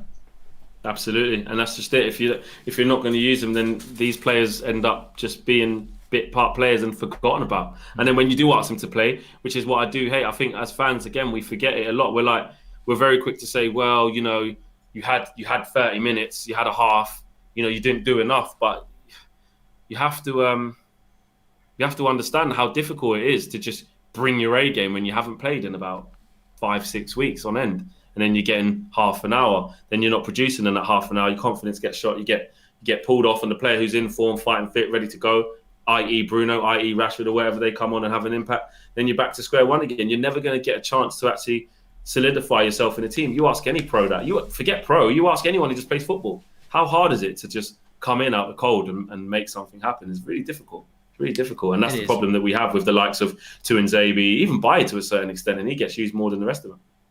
Vincent Rose says, I honestly think Maguire and Lindelof are fine. I think the coaches need to work more with the defence, and then we can focus on CDM and right wing, says Vincent. If Kane is delusioned about how Spurs are playing, why come to United, says Biggie Third. And why do Ollie Hours want Zidane? Doesn't have world-class tactics. Poch doesn't have much of a CV. Wouldn't you rather let Ollie grow as he is, says Vagabond. And come on, Mark, get a beer in your hand, have a party on live stream, get pissed, says Jay Perryman. I mean, some good points in there. Especially the last one. I mean... The point about Maguire and Lindelof, because I know... I was just about to say, that's important, that is. Well, I mean, look, I'll be very quick. I disagree with it. Are they as bad as we think they are, Mark? Well, I'm not saying we don't need a centre-back, but are they as bad as we make up? Well, you know me. I mean, I'll always change my opinion. I'm not bothered if McTominay suddenly turns into a decent midfielder. I'll say it, and I have said that. I have been wrong and I have been right. I don't think I'm wrong about Maguire and Lindelof. And what was it Ferdinand said? They give him nightmares. And that's the thing. I mean, I don't think ex-players are always right, but sometimes when they say something, you go, yeah, you can tell that they know what they're talking about. Sometimes if they say something you agree with, then it fits. No, but I think because Rio Ferdinand played centre-back for England and Manchester United, he might know. When Rio Ferdinand says... those centre-backs give me nightmares. And I've already made my mind up why they give me nightmares. The reason they give me nightmares is they don't look happy together and they're dog slow. Dead dog slow. Because some dogs are quite fast, greyhounds. So I was going to say, some dogs are fast. But they're slow and they're susceptible. And I think, I've never spoke to Rio, but if I said to him, why do they give you nightmares? I think he'd say, there's no pace in that back pair. You cannot leave them on their own. Like, me and Vidic, we would say to our fullbacks, get forward. We would say to our midfield, get forward. Because we know in a 2v2, we're fine. Lindelof and Maguire on their own against the quick striker, they better be wearing nappies because they're going to shit themselves. And that is why I don't think they're good enough. Because I think if you are a top team, sometimes you've got to go, everyone go forward and leave us. And so what with the DM? What with the DM then, yeah? Wouldn't still that the just ball over the protect top, though, isn't it? So they would still be in trouble? I just think you have to have... I hate talking about pace because I think it's like such a FIFA thing, but you do have to have a speedy centre-back. You need... And also, but on the same wavelengths, if you had 2 5'8" quick centre-backs, I'd be sat here saying, you've got to have somebody who's good in the air. So you've got to have everything. You've got to have speed, height... play out from the back. You need a mixture. And when we ain't got I just think it's a good thing to talk about because I think, especially for some people watching at home who might literally be watching saying, listen, I don't think it's that deep. A lot of people do, and that's the common opinion and that's the common thing. But I think it's important to look at the side of sometimes just take a step back because we do it as fans all the time. Things happen, a flavour of the month. One problem moves to another problem, and our biggest problem in the last couple of months has kind of put the centre-back problem to the back burner, really, because it's been the football's crap. We can't score. We're not breaking down teams. We're not conceding. You've been playing really deep. We're not really shipping a shiploads of goals. But if you want to improve the level of football and push higher up, then that's where the spotlight will then be on the centre-back. So I agree. But I just like looking at all the sides because there are a lot of people who say, Flex, you know what? It's not actually as bad as you think. I think if you get CDM and you get a striker, that'll be a lot better. Or just different things, isn't it? Different things out there. No, and I agree with that. But look, you know what? Some people think we've overachieved this season in second. The only place to go is first. We ain't winning. We're not going first with Maguire and Lindelof. So if that's the only way to progress, I'm sorry, you do need a centre back. And also, I think Mourinho was right about Lindelof. he's not very good in the air and he's weak. Well, that's nothing. Lindelof brought him in. I mean, he brought him in, didn't he? Well, exactly, yeah. But I think he's right. I mean, you think about, was it the Brighton game? Welbeck should have scored, got ahead of Maguire because he was quicker. Yeah. And Lindelof was bullied against West Brom quite recently. So, yeah, but that new striker we've never even heard of. Yeah, so I think they are. I think there's a pair. They have weaknesses. I think. Do you know who even said it? Do you know who even said even Tyrone Mings the other day was saying like, "Yeah, United are solid. They need a bit of pace." I swear to God, that's what he said. Yeah, because he will know. He will know as a centre back himself. That's what he said. Yeah. Tyrone Mings and Maguire would probably be a better pairing than Maguire and Lindelof. Now people are going to go, "Oh, clip it, clip it." But Mings is actually quick, isn't he? And he's also left-footed. He's quick. So I think that would work better. But I think Lindelof would work better with Bailly than he works with Maguire. For the same reason Maguire. Bailly's good in the air, tall and quick. So he'd work well with Lindelof, whereas he also works well with Maguire because he's quick. So the funny thing is, we play Lindelof and Maguire, but actually I think our best two centre-back pairings are Lindelof and Bailly and Bailly and Maguire. So yeah, it's got Bailly. Bailly's the constant, isn't it? Bailly's the constant. But just quickly, I know we've got a lot, like not long, but just on Harry Maguire as well, you talk about agendas and like the common thing to always say. Do you think he's playing well right now? Yeah, I think since Christmas, Maguire's played quite well. I do think he was. I think he deserved a lot of criticism for just before at the start. Yeah, the start of the season and at the end of last season. I remember when Bergwijn just ran through him. Yeah, but he has been playing a lot better. I still think I don't think he's an £80 million centre back, but he has been playing better. I think some of the criticism of him. And I'd be interested if we miss him tonight, because imagine if Twansebi and Lindelof play really well, it'd be like. But I think we might miss him tonight. It's hard to judge it. It's hard. Yeah, it's hard, isn't it? Because no disrespect to Soldado, and I don't want to disrespect any team because it can always bite you in the ass. But you just looked at how much they lacked at the top end of the pitch. Kennedy. Kennedy was just trying to shoot from all angles at any moment. But Soldado's not going to run in behind you. He's not going to hurt you. There shouldn't be too much of that if they stay switched on. But it will be interesting to see that though, because Harry Maguire, I'm a person that can, when someone's not playing very well and they're, in the red zone, I will say, look, they're not playing well. They need to up their game. They need to get more consistent. They need to do that. But if I see them do it, I think you've got to be able to say, you know what, fair play. You've settled down. You're more reliable than not right now. I think Harry Maguire does his job. Yes, there's always going to be a chance in the game where something happens. Rio was on the halfway line, tried to scoop the ball to someone, and then Bellamy burnt him for pace and they scored. You can. Something bad things can happen, like if you're a centre half, because you're playing against good attackers. You can get skinned any day. That doesn't mean you're shit. But I think Harry Maguire has got more steady. I do. It'll be interesting. We are 3 minutes away from kickoff here. Yes. I was going to say, look, I think with what I'm more worried about in this game, if we do need to worry defensively, and hopefully we don't, Matic and Fred. I'm interested to see how they're going to do, because I know Fred scored at the weekend. I actually felt if Fred didn't score that goal, he had a very bad game, and he's been bad for a while. Matic, I think, has been bad all season, and it's the runners from midfield that we have conceded a lot of goals from. So we've got those two are quite important tonight as well, especially when you've got, Twansebi and Lindelof played together against PSG. I think that was the last time, and that was in a back five, not in a back four. So be interesting how it works, but we should be all right. What's your score prediction? I've gone with 2-0. I'm going to stick with 2-0. Now I've seen the team, I could say it would be more, but I'm not going to. I know Man United too well. We know Man United too well to not get carried away with ourselves, no matter who we're playing in under what circumstances. So nice kit for Granada. Oh, is it? Let me have a look. It's just like an all black plain thing. It's quite nice. Oh, can't see it yet. It's just us. The camera's just on us. We'll have to get one. Oh, that is nice, isn't it? Nike as well. Yeah, it's nice that. Might order one of them as long as we win. It's got no sponsor on it at all. Nothing. No. 2-0. What we did. 2-0.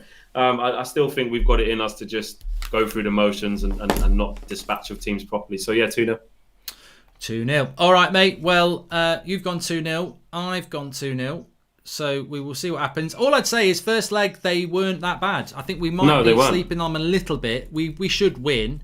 But they weren't terrible, but we were. So hopefully we'll play a little bit better, a little bit more confident. They're going to have to come at us as well, which should leave some space. So hopefully we'll be a little bit wise to that. But that should help, definitely. Yeah. Okay, nice one. All right, mate. I'll see you at half time. Cool. See you then. Top. Cheers, pal. Come back to that.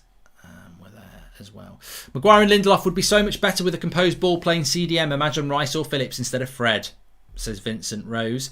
Apologies if you already said this, but why is our vice captain Bruno not captain today, says Cammy.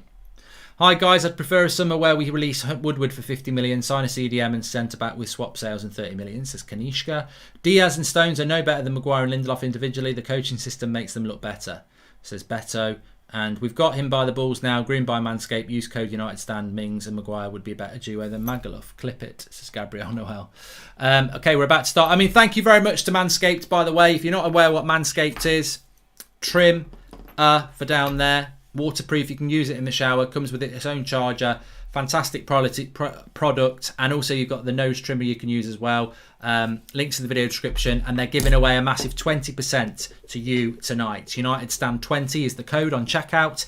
Probably one of the best things I've had in a long time. I love them both. They're brilliant. The nose trimmer is probably the more important for me because that nose trimmer grows more than those, to be fair. But very, very good products. Thank you very much to Manscaped. High quality goods. And really, really well worth checking out if you're a man. It is a bit for men, but yeah, look after your balls. And let's hope we see some balls tonight. Sponsored by Manscaped. Link in the video description. Use the checkout code. Right, we're about to kick off here. Don't need that in the ear anymore. 20% off, as I said. United Stand 20 is the code. 8 o'clock, all 4 games up and running at the same time. So we're keeping an eye on the Roma versus Ajax game. 2-1 to Roma, and Roma at home for the second leg. So they've got 2 away goals, so they're in a good position. Obviously, Arsenal drew 1-1. If that stays 0-0, Arsenal go out. I think Arsenal will score over there. Prague. And the other game was, I can't remember what the score in the other one was. Villarreal. I can't remember who they were playing. I'll have to have a look in a minute. But I just want to see the get the kickoff going here. And then we're up and running. 2-0 I've gone with United. Get your score prediction in. Well, people are saying it's a diamond. I'll guarantee you it won't be a diamond because I can already see that we're playing a midfield 2 of Fred and Matic. But always wait for the game to kick off before you... I mean, look how wide Greenwood's playing and look how wide Pogba's playing. We're not playing a diamond straight away. Sorry if you thought we were, but we're not. The timer's up and running for you as well. Thanks everyone for tuning in. Make sure you subscribe. Bottom right hand corner. We're trying to get up to 17,000 today. That number does change in the top corner. So thanks everyone who is subscribing. It's just changed there as you've just seen. Thank you very much. Right. It's gone a little bit small. Need to get it bigger. You got to pump it up. Don't you know? Pump it up. Mark, what about the young pacey centre-back for Hull? Lee. Gary Neville rates him highly, says Darson. I think that's a name that you're trying to get me to say. Magaluf isn't a good pair, but we're still the 4th best defence in the Premier League, says Mr. Glenn Johnson. No, you know, as I said, I think I just said it to Flex, didn't I? They're not terrible. They're not terrible, but if you want to win a title, which is the only place we can go from second, I think you need a top-class centre-back. Twansebi's just given a foul here against Soldado. I think it's a bit soft, but European referee maybe. The Muddy Media pushed really hard to get an English goalkeeper playing for us. Surely they'd want to have Twansebi too. They should push hard on that Gavin Blake. They should. I don't know. I'd rather they'd push that more than the goalkeeping situation, really, because I don't think the goalkeeping situation needed pushing because they were already sharing the role anyway. But let's see how we go here. I hope Granada do have a bit of a go at us because I want space on the break for United. That's what we want to see today. So we're a minute in here. Granada. We don't want a slow start from United. Watch out. Fred's just been pushed off the ball there. Decent cross. Lindelof clears it. And Bruno. Matic. Ooh, messing about with it at the back there. Fast pace to the first few minutes. Rashford's on the bench, which I think is a good thing. We did need Marcus to be rested today, and we've always got him on the bench if we need to use him. That's what I say. And what an asset he is if we do need to use him. Manchester United watch along with the United Stand is always the most exciting time of the week, says Joseph Tyrrell. Thank you, everyone. Please share the video if you're watching. I don't know why I'm doing that, but I am. Here's Bruno. Get your score predictions if you want. Manchester United done that. Okay, thank you. New career mode tomorrow is going to be lit, Kyle. No more of that cheating bloody game with Newcastle, I'll tell you that for free. Right, here's Lindelof bringing it out from the back. So Lindelof is playing as the left-sided centre-back. We're clearly playing a 4-2-3-1. You can see it very, very easy here. Matic and Fred, very... Yeah, I mean, why do people fall for the diamonds? You must feel like a bunch of prats. Hardcore United standards, no, you don't listen to any app. And if you've learnt your lesson tonight, I hope you learn it. Oh, the Man United app says it's a diamond. Oh, One Football says it's a back five. It's not. It's always going to be a 4-2-3-1. Listen to the manager. Listen to the press conference reactions. What does he say? I've not had time to change any formations this season. We're very, very distinctively playing a 4-2-3-1 here.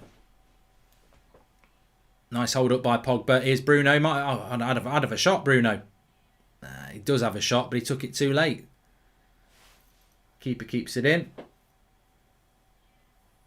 It's not a red background, so there's no excuse. Yeah, they've done that with the things as well, haven't they? I've noticed that. Might make us pass the ball a bit better.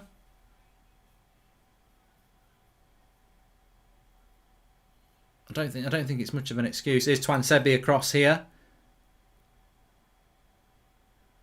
The one thing I would say about Twansebi is that he does pick up a lot of yellow cards. Lovely break here. This has got to be a goal. Cavani gets his pass all wrong.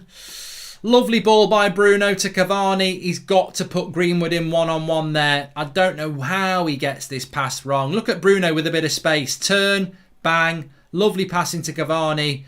That is not a hard pass. It's not a hard pass for Cavani. He's got to get that pass, and Greenwood's through one-on-one. Mark, Aubrey's out with malaria. Change anything? Says Iron. I don't know what you're talking about there. But that just shows you that Granada are going to leave space at the back. We probably should be 1-0 up there. That's a weird looking diamond United are playing, says Dylan. I don't know why people fall for it, Dylan. I don't know. Just talk about Twansebi though. Yeah, I mean, I do think he picks up he's quite, what's the word? Aggressive in the way he plays. So he does give a few free kicks away. But the problem with Twansebi is that I think the only problem with Twansebi is that I think he just doesn't, he hasn't played a lot. So where's he going to get that sharpness to learn?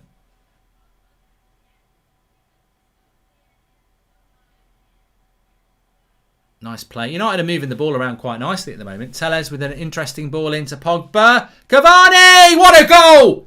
What a goal from Manchester United. Tellez with the cross. Pogba with the head down. And Cavani makes an amendment from the pass that he should have put Greenwood through with. That's a fantastic goal by Manchester United. Tellez with the cross. Pogba nods it down to Cavani, and Cavani finishes it like a striker will at Man United. If we provide the chances, they'll score the goals. And Cavani scores again. Watch this back. Watch it back. Tellez, lovely cross. Pogba backward header. Doesn't hit the ground until Cavani hits it. Lovely header by Pogba. And Cavani on his left foot. Lovely. What a finish. It's unstoppable into the side netting. Look at the technique. He doesn't actually catch it with his foot. He sort of catches it with the top of his, the bottom of his leg. But the volley's magnificent. What a goal. And that gives us some breathing space now. Very much so. They're going to need to do something very, very, very, very big to come back into this game now. Early goal for United.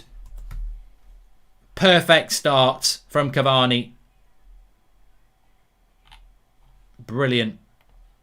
Brilliant play. Super cross. Cavani. What a cross by Tellez. Lovely flick by Pogba.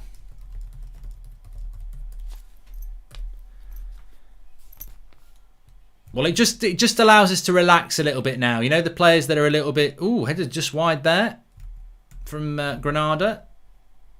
It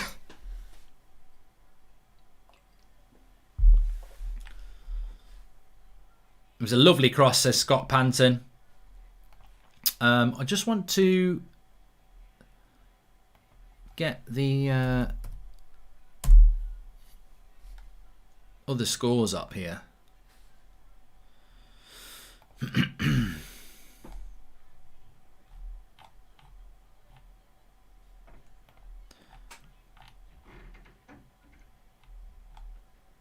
Aubameyang isn't on the bench or playing for Arsenal, by the way. So I don't know whether that's true about his illness, but he's definitely not there. Granada on the break here. Shoot over the bar. Goal kick. Why are people saying no commentary? Because I'm talking for you, so I don't know what's going on in relation to that. No commentary on my broadcast. Always wanted to watch a game like this on TV, says Caramore.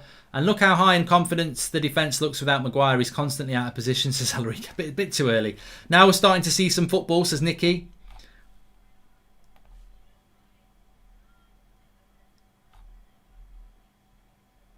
So apparently some people haven't got commentary on their game. Well, I'll talk you through it, what we can see. But fantastic start for United.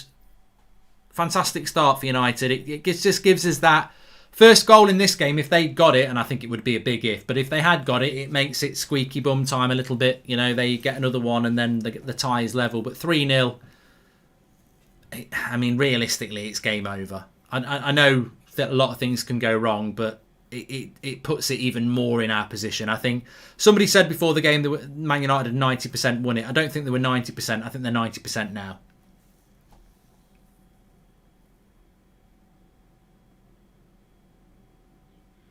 Well, you should always have your bloody commentary on mute anyway, so you can listen to me. Arrogance.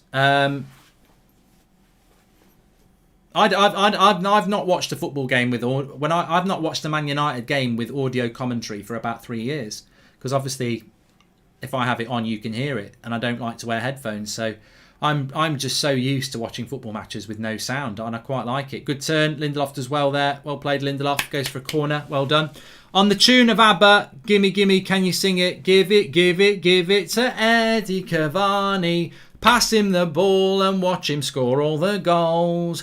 Gimme, gimme, gimme. Sorry, gimme, give it, give it, give it to Eddie Cavani. Pass him the ball and watch him score all the goals.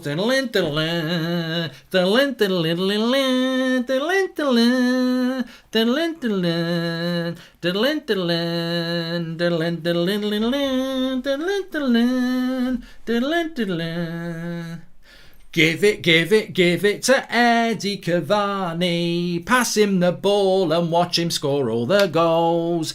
Give it, give it, give it to Eddie Cavani. Pass him the ball and watch him score all the goals. I like that. I like that. I actually do like that. I need to write that down. Pass him the ball and let him score all the goals. Is that a new one then? The thing is, I love ABBA. I can't imagine the Stretford end singing it. It's a little bit too cheese, but as a fan of ABBA, I like that. Cavani Archer celebration is class too, like that finish. I love his Archer thing, because being from Nottingham, Robin Hood, Prince of Thieves. Yeah, you can clip that and get it up. I'll do a better version in a bit. What do you think, Sean Dyche? Give it, give it, give it to Eddie Cavani. Pass him the ball and Woody score all the goals. Not Woody, Cavani. Hi Mark, love your content. Would you mind calling my friend Billy a prat? Thanks from Ireland. This is Kyle Doran. Billy, you're a prat. And thanks for all the super chats. Please subscribe, by the way, bottom right hand corner. We're live for every match all the way through, and we'll have match reactions and player ratings. After the game, fan forum, live every night at 8 o'clock and 10 a.m. with the news show. So lots to get involved in. Please subscribe, bottom right-hand corner to do that. We're trying to get up to 17,000 today. We're on 16,362. United looking comfortable here. Lovely goal to make it 1-0, by the way. And handball there. Ref says play on.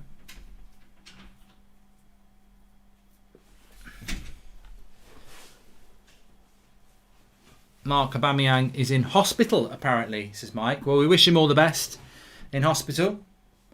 Has Alex and Beth left the United Stand? No. Beth did a bloody fan cam for Spurs.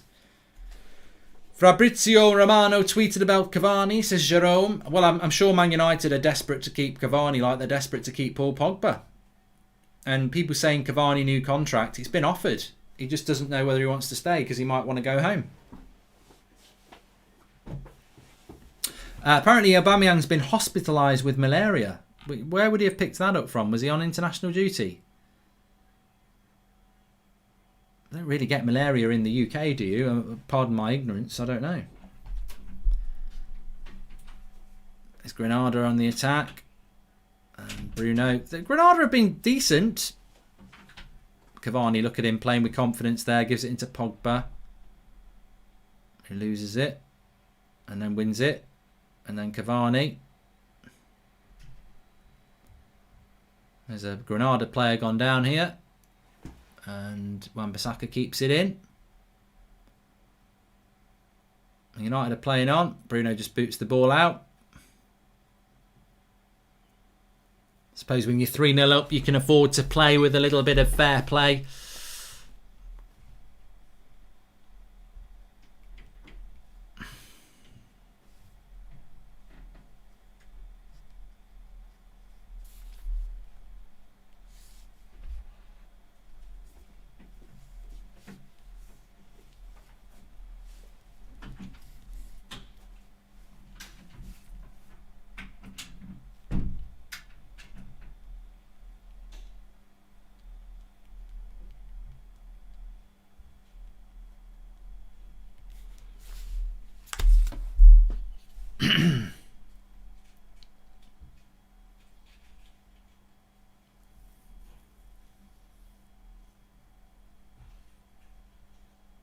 You've got malaria in Gabon, says Daily Facts. Axel is so good on the ball, says Josh.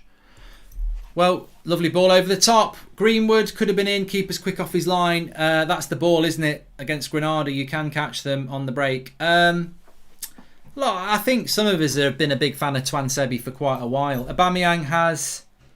Hope he gets well soon, says Luke82. Thanks for the super chat there from John of Pro Gaming. Yeah, I think when it comes to Twansebi, he's a player that we've both we've all really liked him for a very good slide tackle by Wan-Bissaka there. I like Twansebi. I like his body shape on the ball. I think his passing's good. He's quick. He's strong. I don't really get why we've not used him, to be honest. Arsenal are winning 1-0, by the way, so that puts them in a very strong position in that game. Oh no, it's offside. It's offside. But no, I like Twansebi. It wouldn't surprise me if he has a good game. I just don't think he's got a future at United. Mark, if the red in the background was a problem, how come we never heard any of the academy teams having a problem? Are they looking for excuses, says Martin Spellman. And could Tellez convert to a left midfielder like Ashley Young, but backwards, says Juan Salazar. It's got a lovely cross on him. I would love Mings at United, says John Pro Gaming. Thank you for the super chat, Alpha Gaming. Offside for Arsenal. Good turn by Pogba. Still going. Oh, lovely running by Pogba. Oh, he's going to get a yellow card out of the semi-final. What's the What's he doing? What's the referee doing here? That's Pogba out of the semi-final. Bloody hell. Well, his arm's out a little bit. Ref's a prat. I thought it was a great bit of strength. Pogba yellow out of the semi. He was no hesitation from the referee there.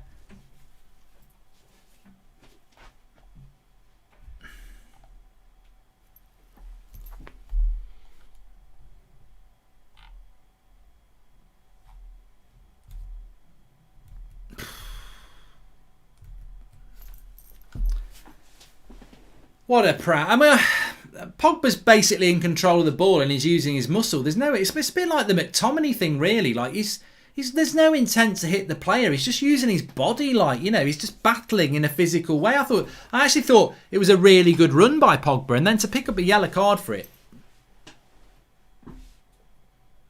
puts him out of the semi-final first leg.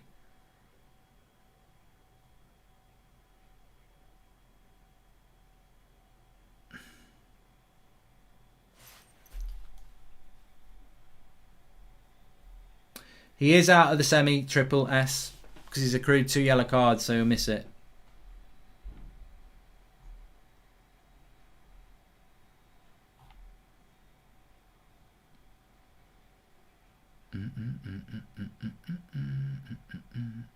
They reset. Yeah, they do reset in the semi-final, but what that means is if you've only got 1 yellow card, it goes to 0. If you get 1 yellow card and now you've had another yellow card today, you don't not get your ban. You still get your ban. So Pogba was Ollie was talking about it in his press conference. So he is out. He misses the semi first leg. I'm not getting pissed, Jay. Can somebody with a brain clarify this? Because Ole Gunnar Solskjaer was asked about it in the press conference and said that he wouldn't rest Pogba because of the risk of a yellow card. So if that's not the case, then why was that said?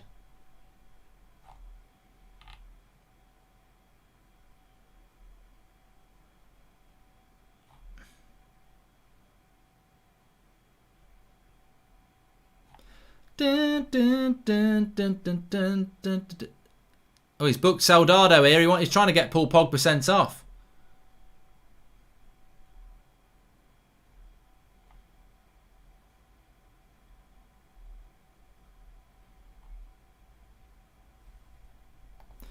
He could have. He's got to be careful, Pogba. Though he could have picked up a second yellow there. Soldado's not very happy about it, but Soldado's been booked. To be honest, Pogba's second tackle is probably more of a yellow than the first one.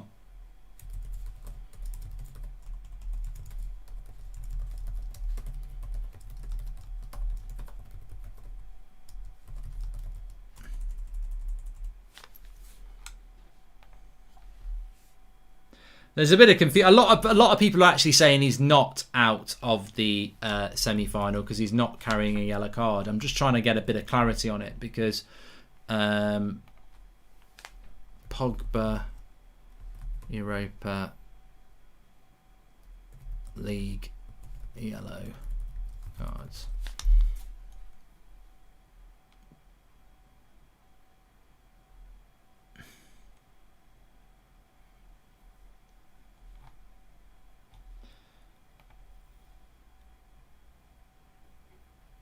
Paul Pogba got a yellow card last week against them. So he's definitely got 2 yellow cards because we got a fine and he was booked last week. So he's got 2.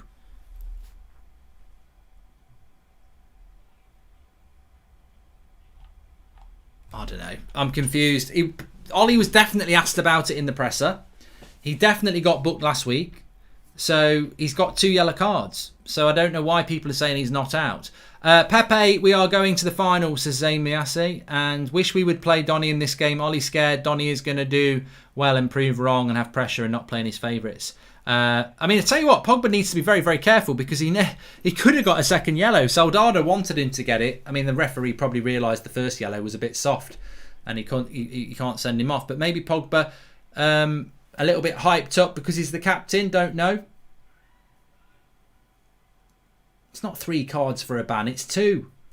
I don't know. I'm not talking about Pogba's ban because I do not know. I don't know.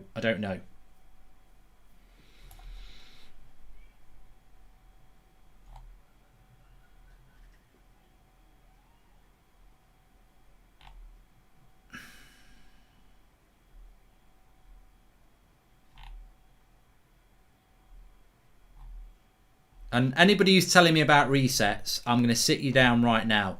Resets does not mean you don't get a ban in the semi-final. Reset normally means that if you've got 1 yellow card, you don't carry it into the semi-final. It gets taken off.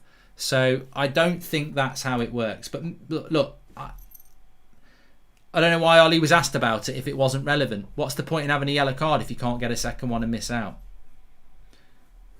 I think he's out. But, you know, who will finish top 4 in the Prem?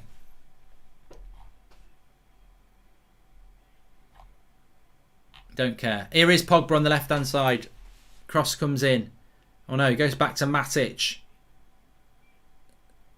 Tellez. Oh, they blocked the cross there. I tell you, it's very important that United got that first goal though, because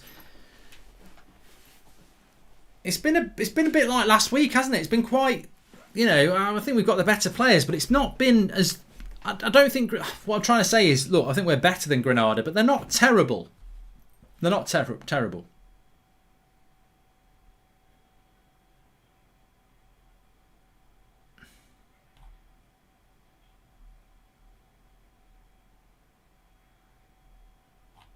Said Jamie, I'm not going to talk about it because, to be honest, it doesn't really matter. He'll either be out or he won't be out, won't he? I mean, we need to focus on this game.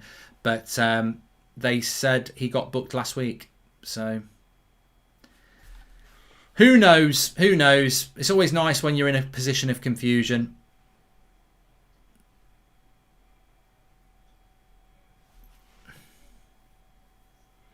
United in Focus website, Paul Pogba is a yellow card away from being suspended for the semi-final.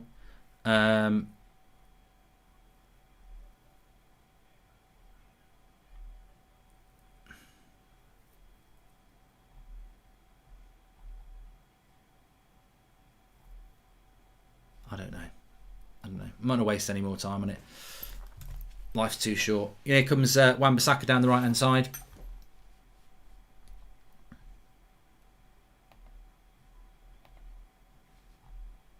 What brand of tea bag do you use, Mark? Says Joshua Bowerwater.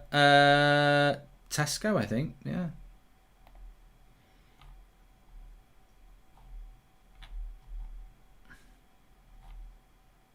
Commenters are saying that if Pogba gets sent off, he will miss them. At the minute, he doesn't, says Jake. Fine. Okay. White. Would it bother Bruno? He's not captain tonight, says Salah Ahmed. I doubt it.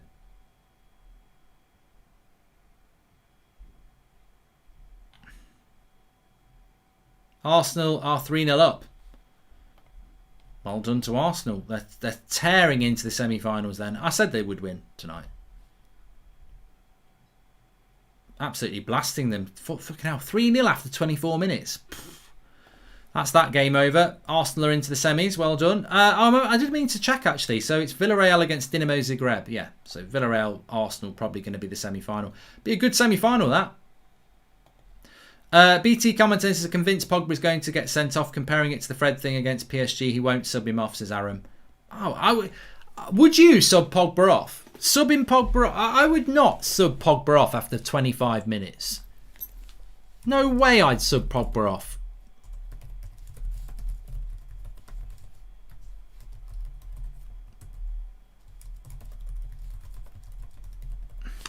No way. No way. I'm conflicted over Axel, wanting to play well but feel bored, wouldn't get centre back, stating Axel is like a new signing. Interesting point from Shrivans in there. And happy birthday, Leon, says Jordan.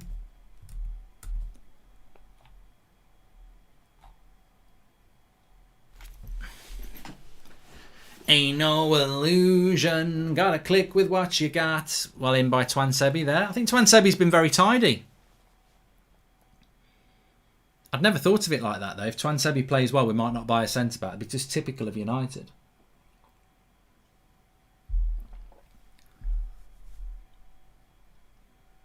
Go let it out. I don't know why Granada haven't got any sponsorship on their shirt, James. They did have one last week. It's quite a nice top.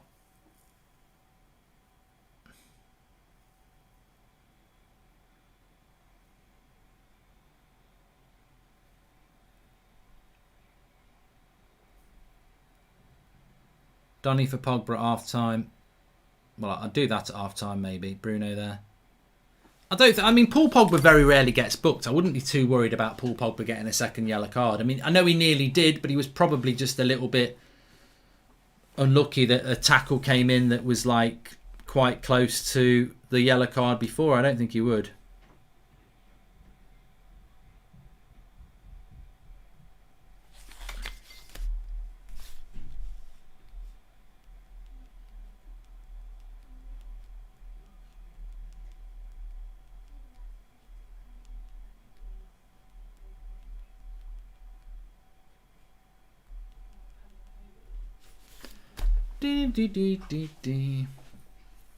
Matic to Fred. Back to Wan-Bissaka. That's a nice ball into Greenwood. Comes back for him. More intelligent movement of the ball here down the right-hand side between Wan-Bissaka and Greenwood. Maybe there's a little bit of a relationship starting to blossom there that we've been so bad down the right-hand side for so many years, really, haven't we? There's certainly an opportunity in the second half to see an Amad Diallo or a Donny van der Beek. There's no reason to get Marcus Rashford on. I mean, don't just go, oh, Rashi, I said I'd get you half an hour. No, don't give him half an hour. Don't give him anything. Seeing someone touch passing, nice to see, says Joanne. Yeah, you've got to, against teams like this, you've got to move the ball quicker, definitely. Yeah, well won back by Bruno there.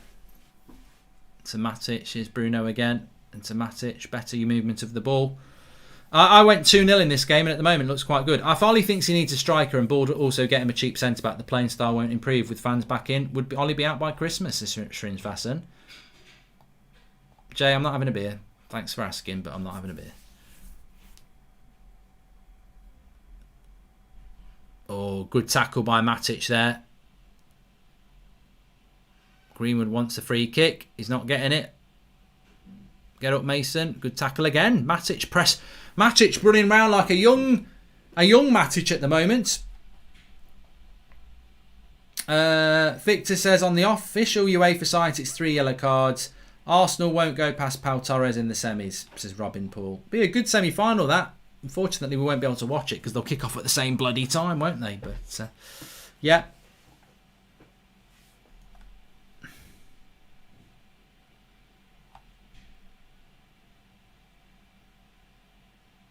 Arsenal winning 3-0. They've got nothing else to play for, have they? And they're doing it without Aubameyang, which is quite impressive. But look, this is the United stand. It's not the Arsenal shite or whatever they're called, is it? Well done, Twan Sebi there. Oh, Bruno gives the ball away though. Not so great by Bruno. Good tackle by Wan-Bissaka. Don't do it again, Bruno. Oh, he gives it away again. Fucking hell, Bruno. It's a throw into United. Pogba, I don't think Pogba is out. All I can do is apologise by that. Is that they're going to make a substitution here, Granada. Looks like a goalkeeping substitution. No, it's not. Looks like a bloody goalkeeper, he does. He looks too old. But no, Ollie was asked about it in the press conference, wasn't he? He was asked about Paul Pogba. I mean, I've wrote it down here. I don't pick players. No, that's a different press conference. That was for Spurs.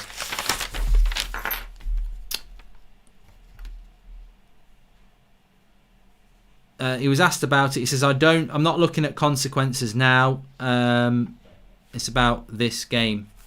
So I thought if Pogba picked up a yellow, he was out, but obviously not.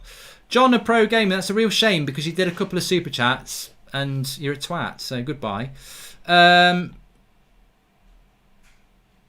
I'm not doing Grand Theft Auto tonight. Hey Mark, what do you think of Fred's passing so far in the game? Says Ryan. I would describe it as Fred. Typical Fred, really. Based in London and love your content. When was the last Man United match you missed? Kieran, I don't even know. The last game I missed, well, I didn't even miss all of it. I only missed 45 minutes. Was the second half of Man United against Man City, which was on my brother's wedding day.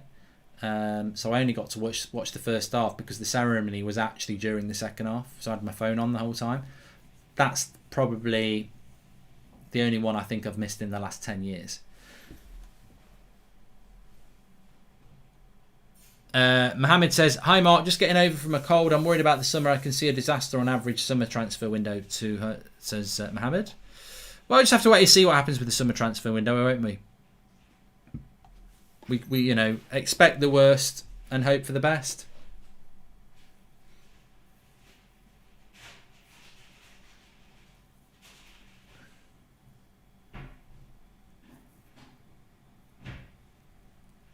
I mean, I've done every Manchester United game as a watch along for the last 5 years. So, wasn't Ollie referring to Lindelof in that interview? I'm sure he was talking about Pogba. I don't know. Look, it's obviously a mistake. Pogba is fine. As long as he doesn't get a red card in this game, he's absolutely fine.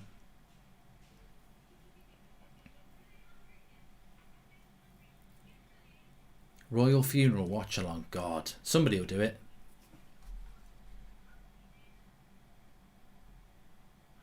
Kevin Shields says we need another couple of goals to see this out. What's your thoughts on Sunderland, says Georgie. Oh, that would have been a cracker. Lovely ball into Bruno. He does get the volley. It's just over the bar, but it would have been one of the goals of the season, this. And it's Matic with the ball. Lovely. Oh, that would have been a cracker. If that goes in, it would have been awesome. Absolutely awesome. Similar to sort of a Poundland version of Robin van Persie's, because the ball's not gone that far, but it would have been a crack. It was a great pass. Matic is playing really well, you know. It's like the old Matic tonight. He's had a really bad season. Lovely running by Greenwood there. That should have been a foul. If we sign Varane, can we go one more season without a CDM? Because I think CDM is not a priority position for the club, says Robin Paul. Well, I don't think we will as well. Jacob says, hi, just got back from rugby training. And if you could bring one player back from the past into this team, who would it be? Definitely Roy Keane, Jacob. We keep giving the ball away too cheaply. We should be pushing forward a lot more, says George Vargas. Cross coming in here. Oh, Lindelof got turned a bit easy there. Well, but it's Matic again. Matic is playing fantastic. Mark, Donny van der Bench would definitely request to leave in the summer, says Varane. And Alta, Fred, McTominay and Matic, our win rate is the lowest when McTominay starts, says HKN. And Zane says we're back. You're not. You're still mid-table. And here's Greenwood. Good tackle.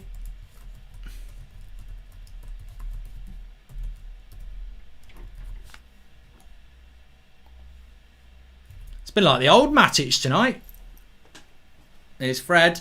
What is he? Oh, for God's sake! What you doing, mate? That's pub football. He lines up to shoot from an angle that even like Messi's not going to shoot from here. I can't believe what Fred just did. And it's the crappiest shot you'll ever see. He never should shoot. Like, if anybody shouldn't shoot, he shouldn't shoot. And he tries a shot and it's absolutely crap.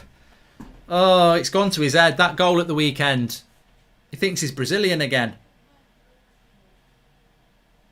Oh, Fred. The thing is about Fred, there's an affection there, isn't there? Because, yeah. Anyway, we're comfortable here at the moment.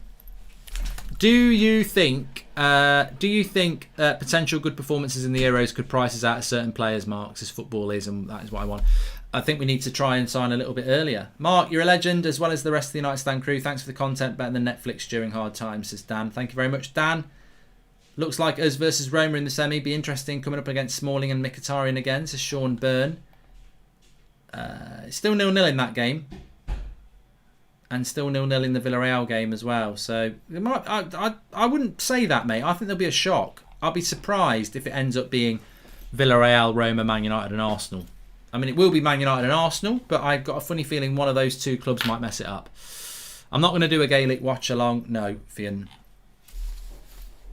Oh, good interception here by Pogba, and he's got space to run into. Is he going to play it into Cavani? Oh, Cavani's passing's not been that great. His finishing's been good, but he could have had 2 assists. Oh, well in, Twan Sebi. Well in, Twan Sebi. Well done, lad. Oh, Pogba's gone down here. Play on, play on. Oh, he's given a foul. Midfield has looked good tonight for in good knows how long. Some passes sideways and backwards, but it's mainly been forward passing. Come on, United. I got to say that Matic and Fred better than McFred. I said that. I'm quite happy about that. I said that before the game. Will Matic and Fred work better than McFred? And I think it does. Philip Holmes, thank you for that. And buy some a banana and some Sprites, says Theo. Thanks for the super chat.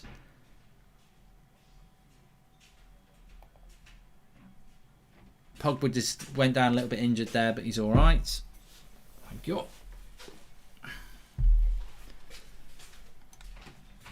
Fratic. Red. Matt Red.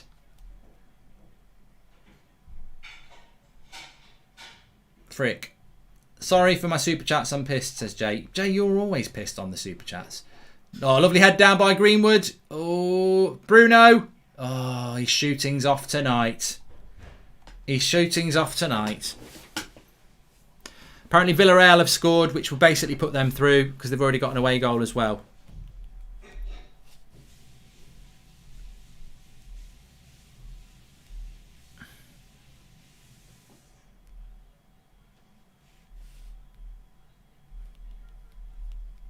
Has anyone got my Cavani song?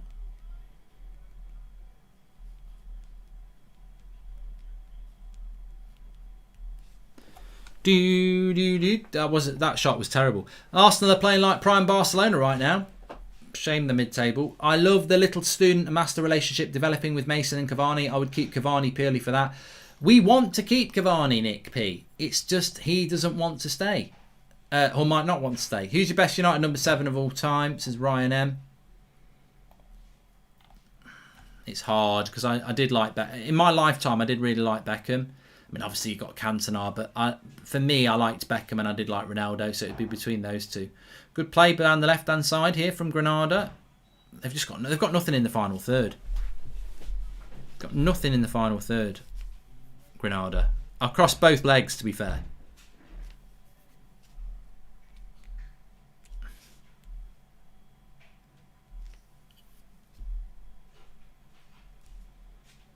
Is it any wonder why we're princes and kings?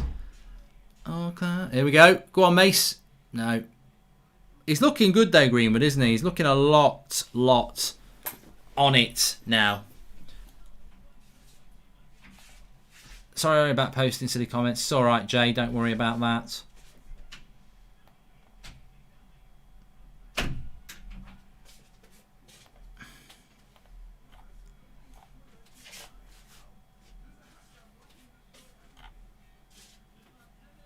Yeah, I think we've established that Pogba isn't missing the semi-final, so that's a positive. Fake news that was obviously filtering around. I'll tell you what, there's only one bit of fake news I'm worried about. Frederick Fieldvet's bloody team news that came out with Van der Beek in it. That's the biggest disappointment of tonight. I literally saw the team news come out and he put bloody Donny in it, which was disappointing. But there you go. That's life. United defensively looking good.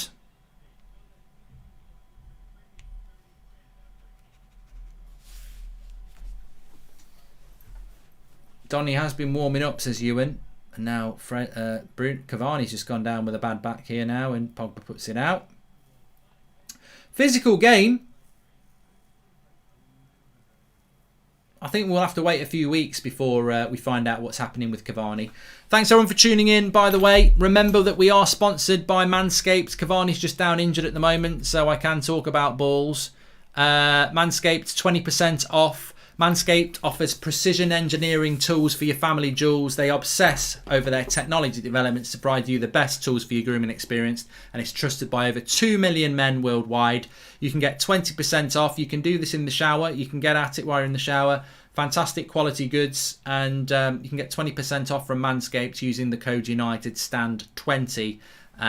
Razors are super premium and boast a 90-minute battery life, waterproof technology, as I said.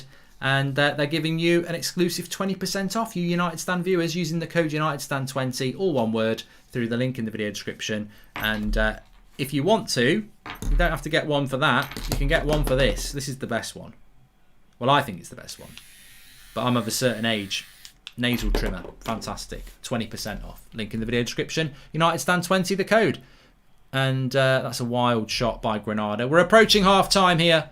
Manchester United are very, very comfortable. 3-0 up. 2 away goals from the first leg.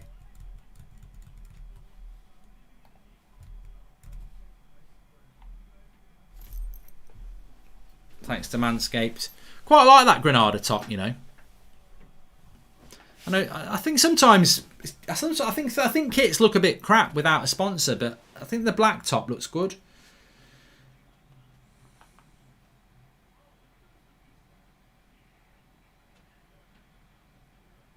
Fred. He likes a sideways pass. Here's Matic. I think Matic looks to play a forward pass more. That ball he played into Bruno, that would have been a world-class goal if it had gone on target.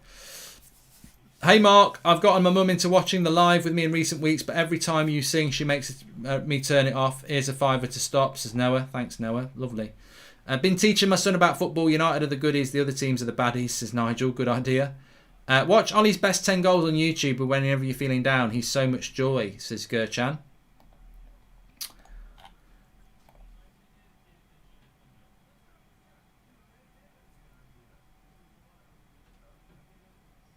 Here's Greenwood. Oh, that's wild. Some of our shooting's been wild. Bruno, Greenwood, Fred.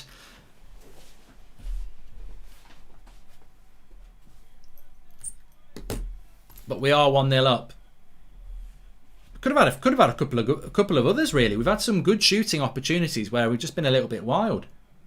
I think Matic has been fantastic. Yeah, I really do. Please subscribe, by the way, bottom right hand corner. We're getting close to 17,000. Top right hand corner, the number will change. Bottom right hand corner to subscribe. We're live for every Man United match with the watch along and chat. We've got the player ratings after the game and the match reaction, which you can get involved in. You can vote for every player on the website, 10 being the out of 10, 6 being average, star next to your man of the match. We'll get that link out for you in the second half. Obviously, we're live every morning at 10 o'clock with the news show. Tomorrow lunchtime, we'll have Ollie's press conference for the Burnley game. So we're talking about that. So lots to get involved with on the channel. Thanks everyone for tuning in. I think it's going to be a massive, massive summer, by the way. Absolutely huge. Euros is going to be going on. But here's Pogba into Bruno. He didn't shoot. He bottled the shot. Why didn't you shoot, Bruno? Why didn't you shoot here? Lovely flick by Tellez. Cavani, Pogba, lays it off to Bruno. He should shoot. I don't know why he doesn't shoot. He tries to play Cavani and he overdoes it. Should have had a shot. But yeah, going back to what I was saying before, make sure you subscribe, bottom right-hand corner. The summer is going to be massive for Manchester United. I mean, that doesn't mean it's going to be a good summer, but I know for a fact, having done this for 5 summers now, this summer's going to be the biggest summer transfer window ever because you've got Pogba to get resolved. You've got Cavani to get resolved. You've got the goalkeeping situation to get resolved. You've got Lingard to get resolved. You've got other players that need to get resolved. And that's just players currently at the club. Like, there's going to be loads of news about them. Then you've got maybe a right back, maybe a striker, maybe a centre back, maybe a CDM, maybe a right winger. We don't know what's going to happen. So it's going to be all over the place. So make sure you subscribe, bottom right hand corner. And we will keep you up to date with everything that breaks over the summer as well, which is more or less starting to kick off now. Tellers has been very good as well, Sam. Some lovely flicks. He had a great involvement in the first goal as well. We're about to hit half time here. That first goal really has solidified United's position. Correct me if I'm wrong, but the semi-finals are 2 weeks tonight. First leg, 3 weeks tonight. Second leg. I think I'm right on that. And obviously, as the way things stand, we would be playing. Villarreal are through, so it's Arsenal versus Villarreal in the other game because Arsenal are winning 4-1 on aggregate and Villarreal are winning 3-0 on aggregate. So it's going to be Arsenal versus Villarreal. It's 0-0 in Roma against Ajax. In Roma against Ajax, it's 2-1 there. So it would be Roma at the moment. Ajax do need to score 2 goals. So it's looking like we're going to get Roma. But a lot can change as we've seen. So yeah, we'll see what happens there. Do you take Pogba off at half time? I suppose that's the big talking point. Let me just stop the clock. I did see an Ollie out there, which is quite funny. But look, I think for me the big news in that half so far is the fact that we've defended really well. Tellez has played well. Twansebi's played well. Matic has played well. So we've defended really well and we've looked dangerous. We've had a lot of shots on the edge of the box. You know, Bruno's missed a few. Greenwood had one towards the end. Fred had a pop. But I think we've played reasonably well within the circumstances that we have in front of us. I think we've played reasonably well. Let's see if we can get Flex on. There he is. How you doing, Flex? Yeah, all good, man. All good, all good. Good. Thoughts on that half? There was a bit of a scare that Pogba would be missing the semi-final, but I think I can safely say that won't be the case now. I thought he got booked last week. Yeah, I thought he was gonna. If he got a yellow card today, he'd have been out. So that's one thing. Yeah. But then the second thing is, if he gets another yellow, we definitely know he's not going to be in the semi-final. So could have got another one as well. He did go in there straight afterwards, didn't he? And Soldado ended up getting booked. But just get him off. Just get him off. Harvey Ford said, "Is he suspended?" Apparently not. I don't really understand why not, because I thought he had a yellow card going into. Is it the next phase then? Maybe like because that was the round before. Does it re? Well, apparently people are saying unless he gets a red card, he won't be suspended. But the accumulated yellow cards don't mean you're suspended. Oh, I don't know. I don't know. Just all I know is that he's got a yellow now, and he can't get another yellow. That's all I do know. Yeah. And get him off at half time. We're 3-0 up. You take him off at half time, would you? I'd take him off at half time. I'd take him off. I know, I know you can do that speech. It's a different dynamic to the PSG game. You can give him the speech at half time and say, don't tackle anyone. Just keep yourself out of the book. But all it takes is, the brush. He's not looking and he tries to do a header to flick it onto someone and the ref sees an elbow again. It just takes a silly, stupid decision at a time where we do not have to take that risk. We just don't have to take the risk. Just take him off and put on Dan James on the left. Would you took him off after 20 minutes or not? I'm not going to lie. When he done that second slide, when he was on the yellow, I was like, this is tight. But BT, to be apparently fair, they were saying that on BT to take him off, but I'm like, you don't take a player off after 20 minutes. Half time's fine. Half time's fine because Ollie, to be fair, as a professional, you've got to take care of your own performance. If you know you're on exactly, you're the captain. There's only so much Ollie can protect you've got to put players. it in. Yeah, you've got to put it in. But he's got to the half now. But now there's another 45 minutes to go. Just take him off. Just say, Paul, look, you're too important, mate. Yeah. Too important. Yeah, I'd agree with that. I mean, I would never have took him off. Apparently, BT was saying take him off, and some people were saying that, saying take him off. And I'm like, he's just been given the captaincy. You don't take him off after 20 minutes. Like you said, you've got to say, hold on a minute. If Pogba gets sent off before half time, that's not on Ollie. That's on Pogba because he's got to manage it himself. Bro. I'm paying you a wage here to turn up to work. I want to get a bit of money's worth out of you. What was your thought about the half in general in relation to performances and how we've done? I mean, there's been nothing for De Gea to do again. Similarly, nothing for De Gea to do. I think it's helped us the fact that Granada have had to be so aggressive. They come out the traps. They're 2-0 down. It's left space in behind. I think we played some good football, like you said there. Matic has been really good. Pogba's been exceptional. Great goal from Cavani as well, and he's just playing well in general. Bruno's been getting into good positions, but just making the wrong decisions. But he's there. We're making it happen. Yeah. Defended well. A couple of silly little moments. Yeah, Lindelof got spun when he got too tight. Wan-Bissaka with a stupid crossfield ball. Fred gave it away a couple of times, but I've won it back a good couple of times. I thought he's been all right. So yeah, it's kind of what we needed. Kind of routine. Get the job done. We're 3-0 up. I'm saying just manage the game now and start getting some subs on. But I'll start with getting the first sub off now. In Dan James for Pogba, probably I would do. Don't make it Rashford or Diallo and put Greenwood on that side. Or Van der Beek on the left, whichever. Yeah, that's all. Put Bruno on the left and put Van der Beek in the 10, since Ollie seems to think that Bruno, that Tony can't play anywhere else but 10. Yeah. I don't really mind. 3-0 up. We're chilling. Just see the game out. Just see it out. Nothing silly. And I want to try and get Cavani off as well.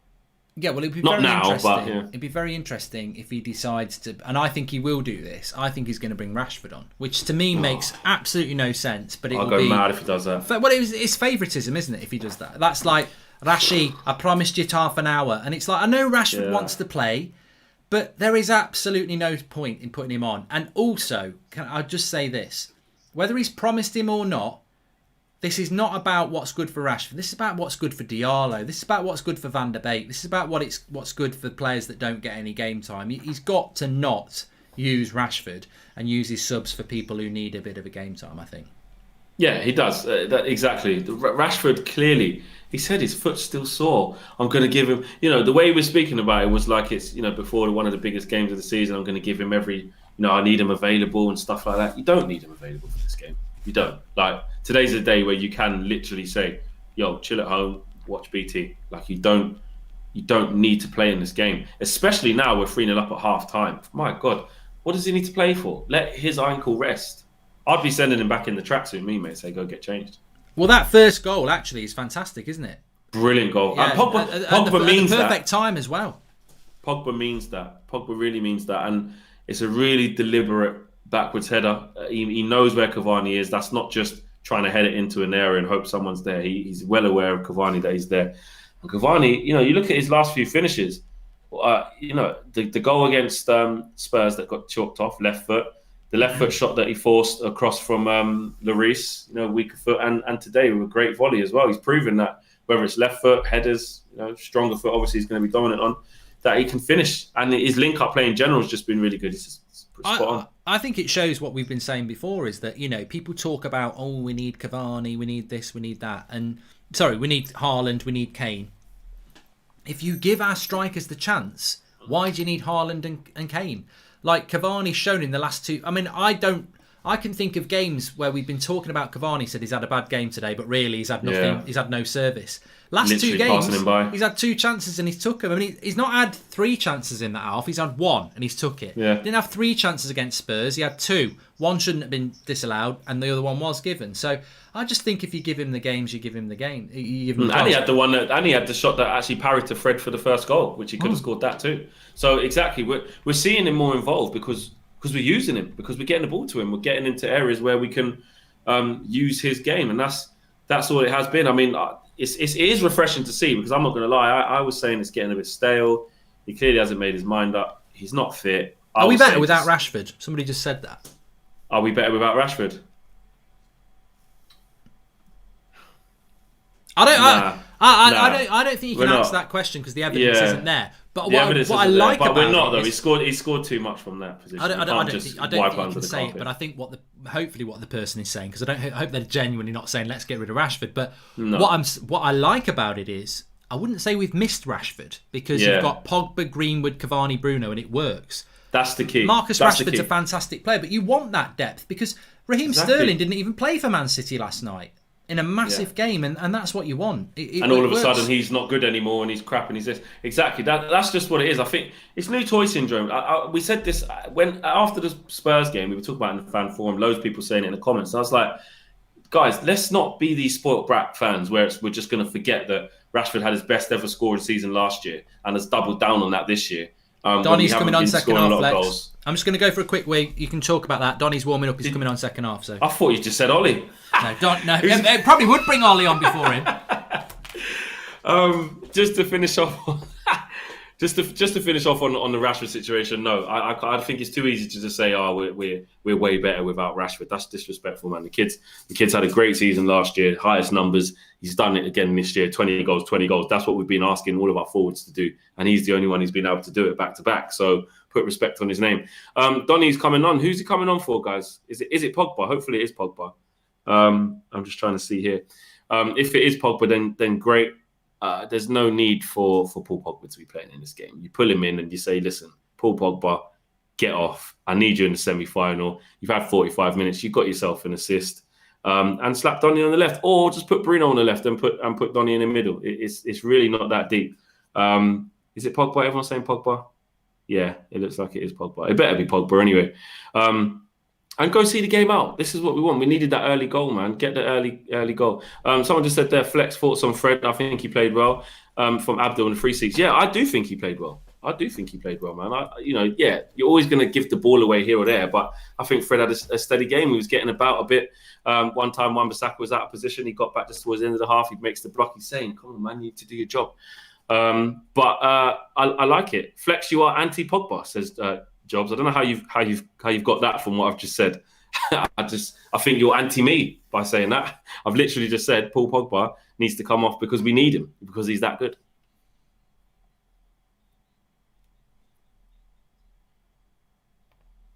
Sorry, can you hear that? No, I can't hear anything. All right, okay. I don't. Flex, don't get involved in the Pogba lot. And this is why when he was given the captaincy, I think they were all waiting for me to be, look at him, he's a Pogba hater. And you know what I said? I'm not bothered. Fair play. I'm not getting involved in the Pogba Bruno thing. I hated the Henderson De Gea thing. I'm not getting involved in another couple of our players' things. I support Manchester United, not Manchester divided. I can't be doing with this. And I think too many people push that. Some papers, some ex-players. I'm not doing it. I'm not getting involved in one against the other. I don't need that. So I think Pogba's been fantastic again. He's had a great half. I think Bruno's been a little bit off. I don't know what the substitution's for. I was just having a look there. I think it is Pogba, yeah. Well, I mean, that's exciting because I think that Pogba has been fantastic again. He'll be fresh for Sunday, and he and I like Van der Beek, and I think Van der Beek and Cavani, Van der Beek and Bruno can play together, and it'd be interesting if they can. They very rarely do get to play together. I don't know whether you mentioned Twansebi and Matic. I think both of those two players have been both really good. really well. Yeah, Axel very commanding, stepping in where he needed to step in, good interceptions, just laying it into midfield after winning it back, not trying anything too spectacular. Just solid winning his duels. And Matic, when you play Matic in these type of games, he's got space. He can play at his tempo. We can find passes. You're gonna get the best Matic you can at this stage of his career. I've always said that he's always a calming influence in the midfield, but especially in a game like this where we're going to see a lot of the ball and stuff like that. So yeah, he's been solid as well. You give him 90 minutes so long as he can last, because I know he hasn't played for a while. Give him 90 minutes. He passes forward. I mean, he does. I'm gonna mention that in my match reaction because I know some people watch that, and I'm gonna say it. Look, I said it before the game. We spoke about it. I'm interested to see how Matic and Fred do compared to McFred. And look, Granada are not a bad side. They're not very good in the final third, but they're not a bad side. And I think Matic passes the ball forward far better than Fred and McTominay do. No, he does. He does. His problem is he's just not been anywhere near the Matic of the last 2 years this year. So that's and he's not as mobile. And if you're going to play next to Pogba, then you need to be mobile. Twansebi, though, I mean, again, I'm just that solid. I'm bewildered by how we haven't used him more. I mentioned this in the first half. The thing I like about Twansebi is I think he's a bit aggressive, but he's not going to lose that without playing more games. He's a bit raw in that sense, but his balance on the ball, his recovery pace, he's decent in the air. His passing's decent. I just think just baffled why we don't use him enough. I know we should, and again, he's going to play really well tonight, which he is, and to the end of the season, we won't see him. We're not going to see him in the semi-final unless there's behind Bay, won't he? Unless exactly. There you go. So he's not. He probably won't play. Actually, no, he probably will play again this season, because when it gets to the latter stages of the Premier League, maybe last 2 or 3 games, and we've got second. He'll probably play then. And then save him, hopefully, fingers crossed, for the final. If we get past Roma, if it's them, but. I can't see him playing too many games for the rest of the season, apart from nothing games, which is not nice. We've got a very exciting half. Ashley Duncan says, "I hope Donny gets something in the game so he can show he's a better option than McFred." Love this show. I tell you what, I'm bubbling up. I'm really excited for the second half. Don't get too excited. They might not pass him the ball and we don't see him. But you know what? This isn't right, is it? You shouldn't be like that. I'm more excited about the second half because Donny van der Beek's coming on than I would have done if we hadn't made that sub. Yeah, because it's a chance to just see the new sign. I said this. I don't know. It's like everybody wanted Van der Beek, and it was like a Christmas present that you want that we've not been allowed to open, and that's what it is like with him. It's like we all really wanted him. And Ollie never bloody uses him, so I'm very excited to see what. Also, I think Ahmad should be coming on as well. Ahmad should be getting at least half an hour in this. Yeah, we're 3-0 up. If we're still 3-0 by the 60th minute, you get Mason off, or you get Cavani off because he's older and needs more time to prepare for Burnley. You get Cavani off. You put Mason up front, and you put Ahmad on the right ASAP. 3-0 up, man. Give the kid a game. Definitely. Well, the second half's about to kick off. We'll see you on the Fan Forum, Flex. Still going for a win for United. Yeah, 2-0. 2-0. All right, mate. I'll speak to you in a bit. Cheers, pal. Nice one. Ta-da. Right, I need to change the team a bit here. Just remember, we are sponsored by Manscaped. Links in the video description. United Stand 20 is the code. You can get 20% off Manscaped. Fantastic products. And as I said before... I can't remember what I said before. Precision engineered tools for your family jewels. Trim the grass to make the yard look bigger. Right, let's have a look here. Let me get back on the watch along. And what we do get to do, Paul Pogba was very good in that half, by the way. He's only been taken off not for injury, not for poor performance. He's coming off for the fact that he's on a yellow card. So Donny van der Beek is on.